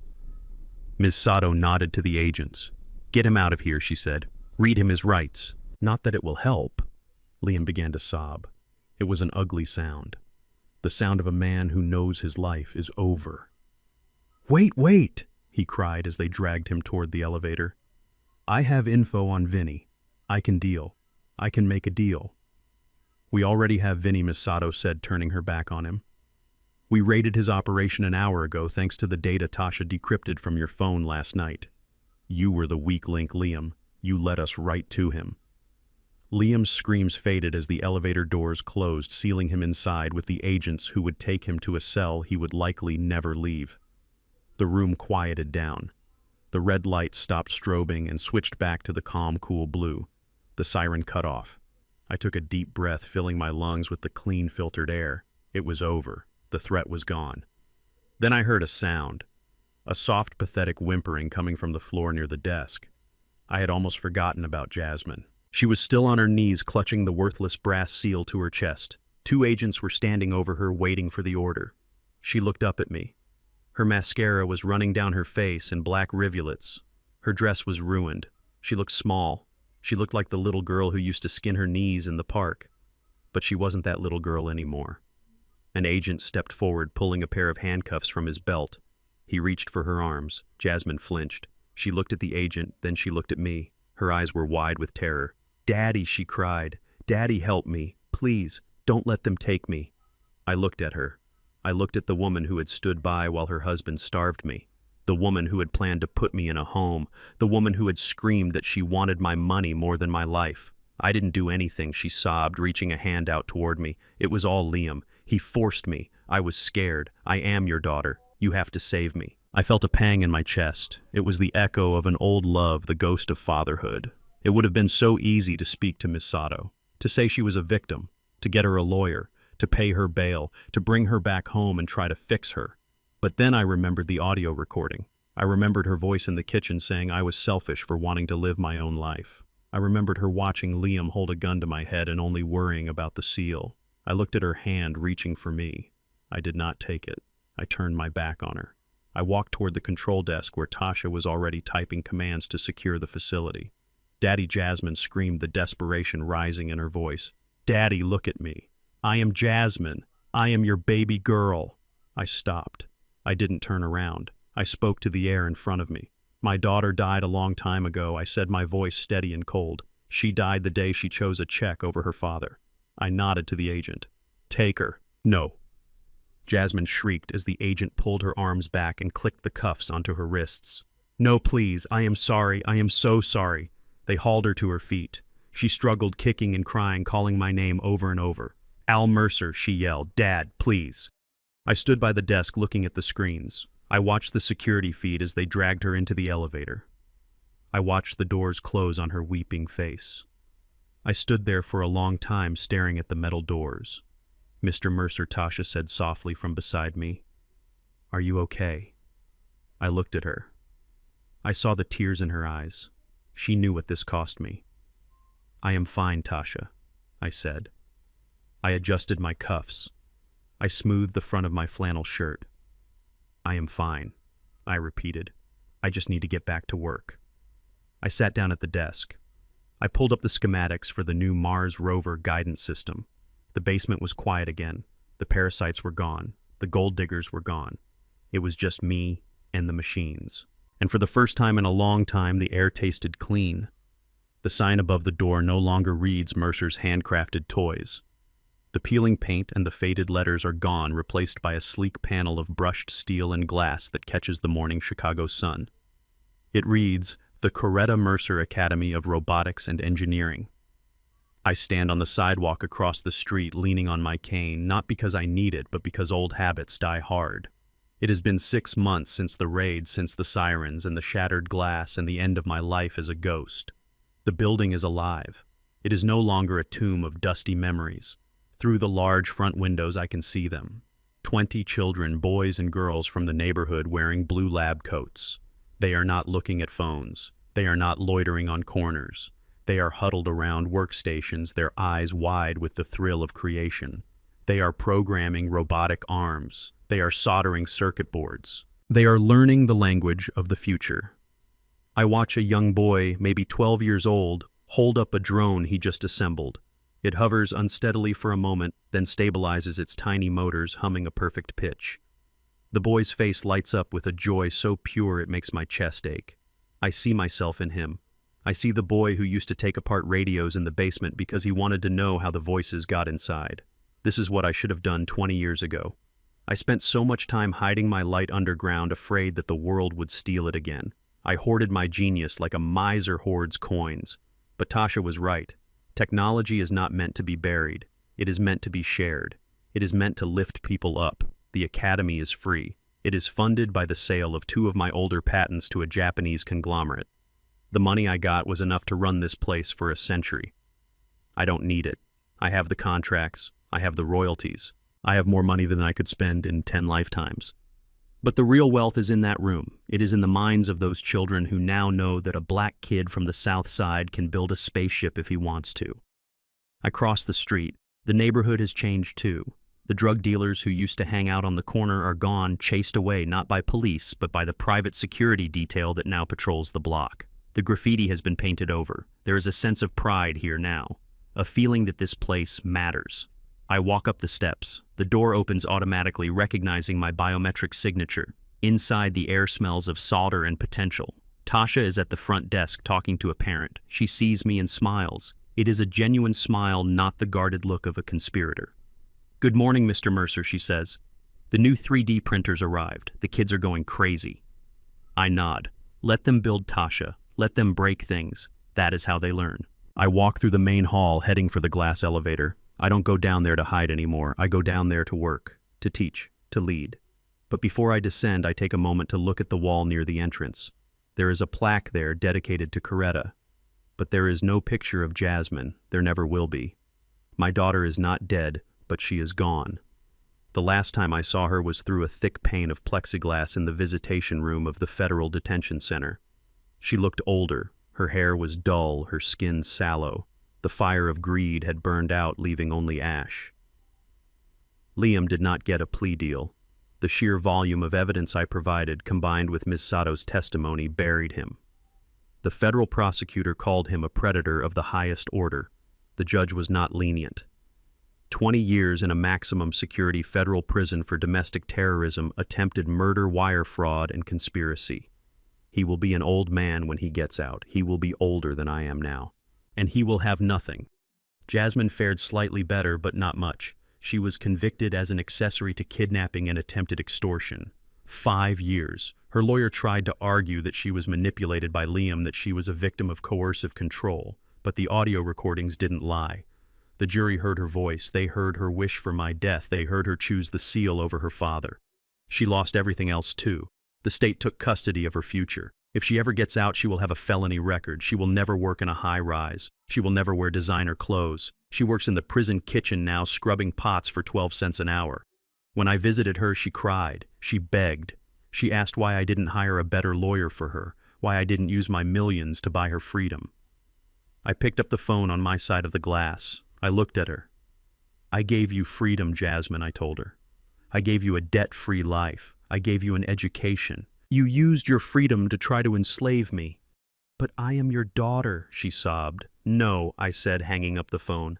"You were my daughter. Now you are just inmate number 8940. I haven't gone back. I won't go back. Some rot you have to cut out completely or it kills the whole tree." I step into the elevator. It descends smoothly into the lab. It is busy down here too. I have hired 5 engineers, all from the neighborhood, all brilliant, all overlooked by the big firms. They are working on the next generation of the guidance system. I walk to my desk. It is the same desk where Liam tried to kill me, but the brass seal is gone. I melted it down. I don't need seals. I need results. Tasha comes down a few minutes later, carrying 2 cups of coffee. She hands me one. It is black, strong, and safe. "You look good, Al," she says, sitting on the edge of the desk. I look down at myself. I am not wearing the flannel shirt and the old trousers. I am wearing a bespoke navy suit made of Italian wool. My shoes are polished leather. I wear a watch that actually works. I don't use the cane anymore. I don't need people to think I am weak. I want them to know I am strong. I feel good, Tasha, I say. She sips her coffee looking at the bustling lab. Liam sent a letter, she says quietly. From prison. It came to the office this morning. I don't look up from my blueprints. Burn it, I say. You don't want to read it, she asks.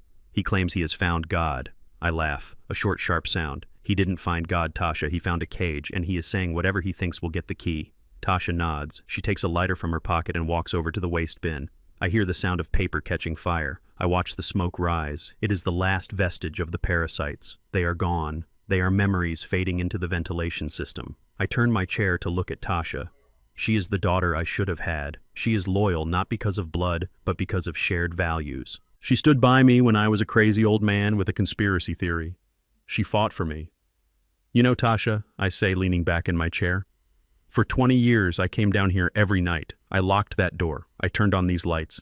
And I built things that the world said I couldn't build. I pause, looking at the robotic arms dancing in the center of the room. I thought I was protecting this place. I continue. I thought I was protecting the legacy, but I was just hiding. I was afraid. Afraid of what Tasha asks. Afraid that they were right, I say. Afraid that if I showed my face, if I showed my work, they would take it away again. Like Henderson did in '84. Like Liam tried to do. But they didn't, Tasha says firmly. You won? Yes, I say. I won.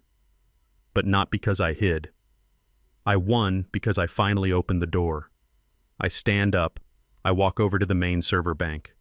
The lights blink in a rhythmic, comforting pattern. I hid the whole world in the basement to protect my family.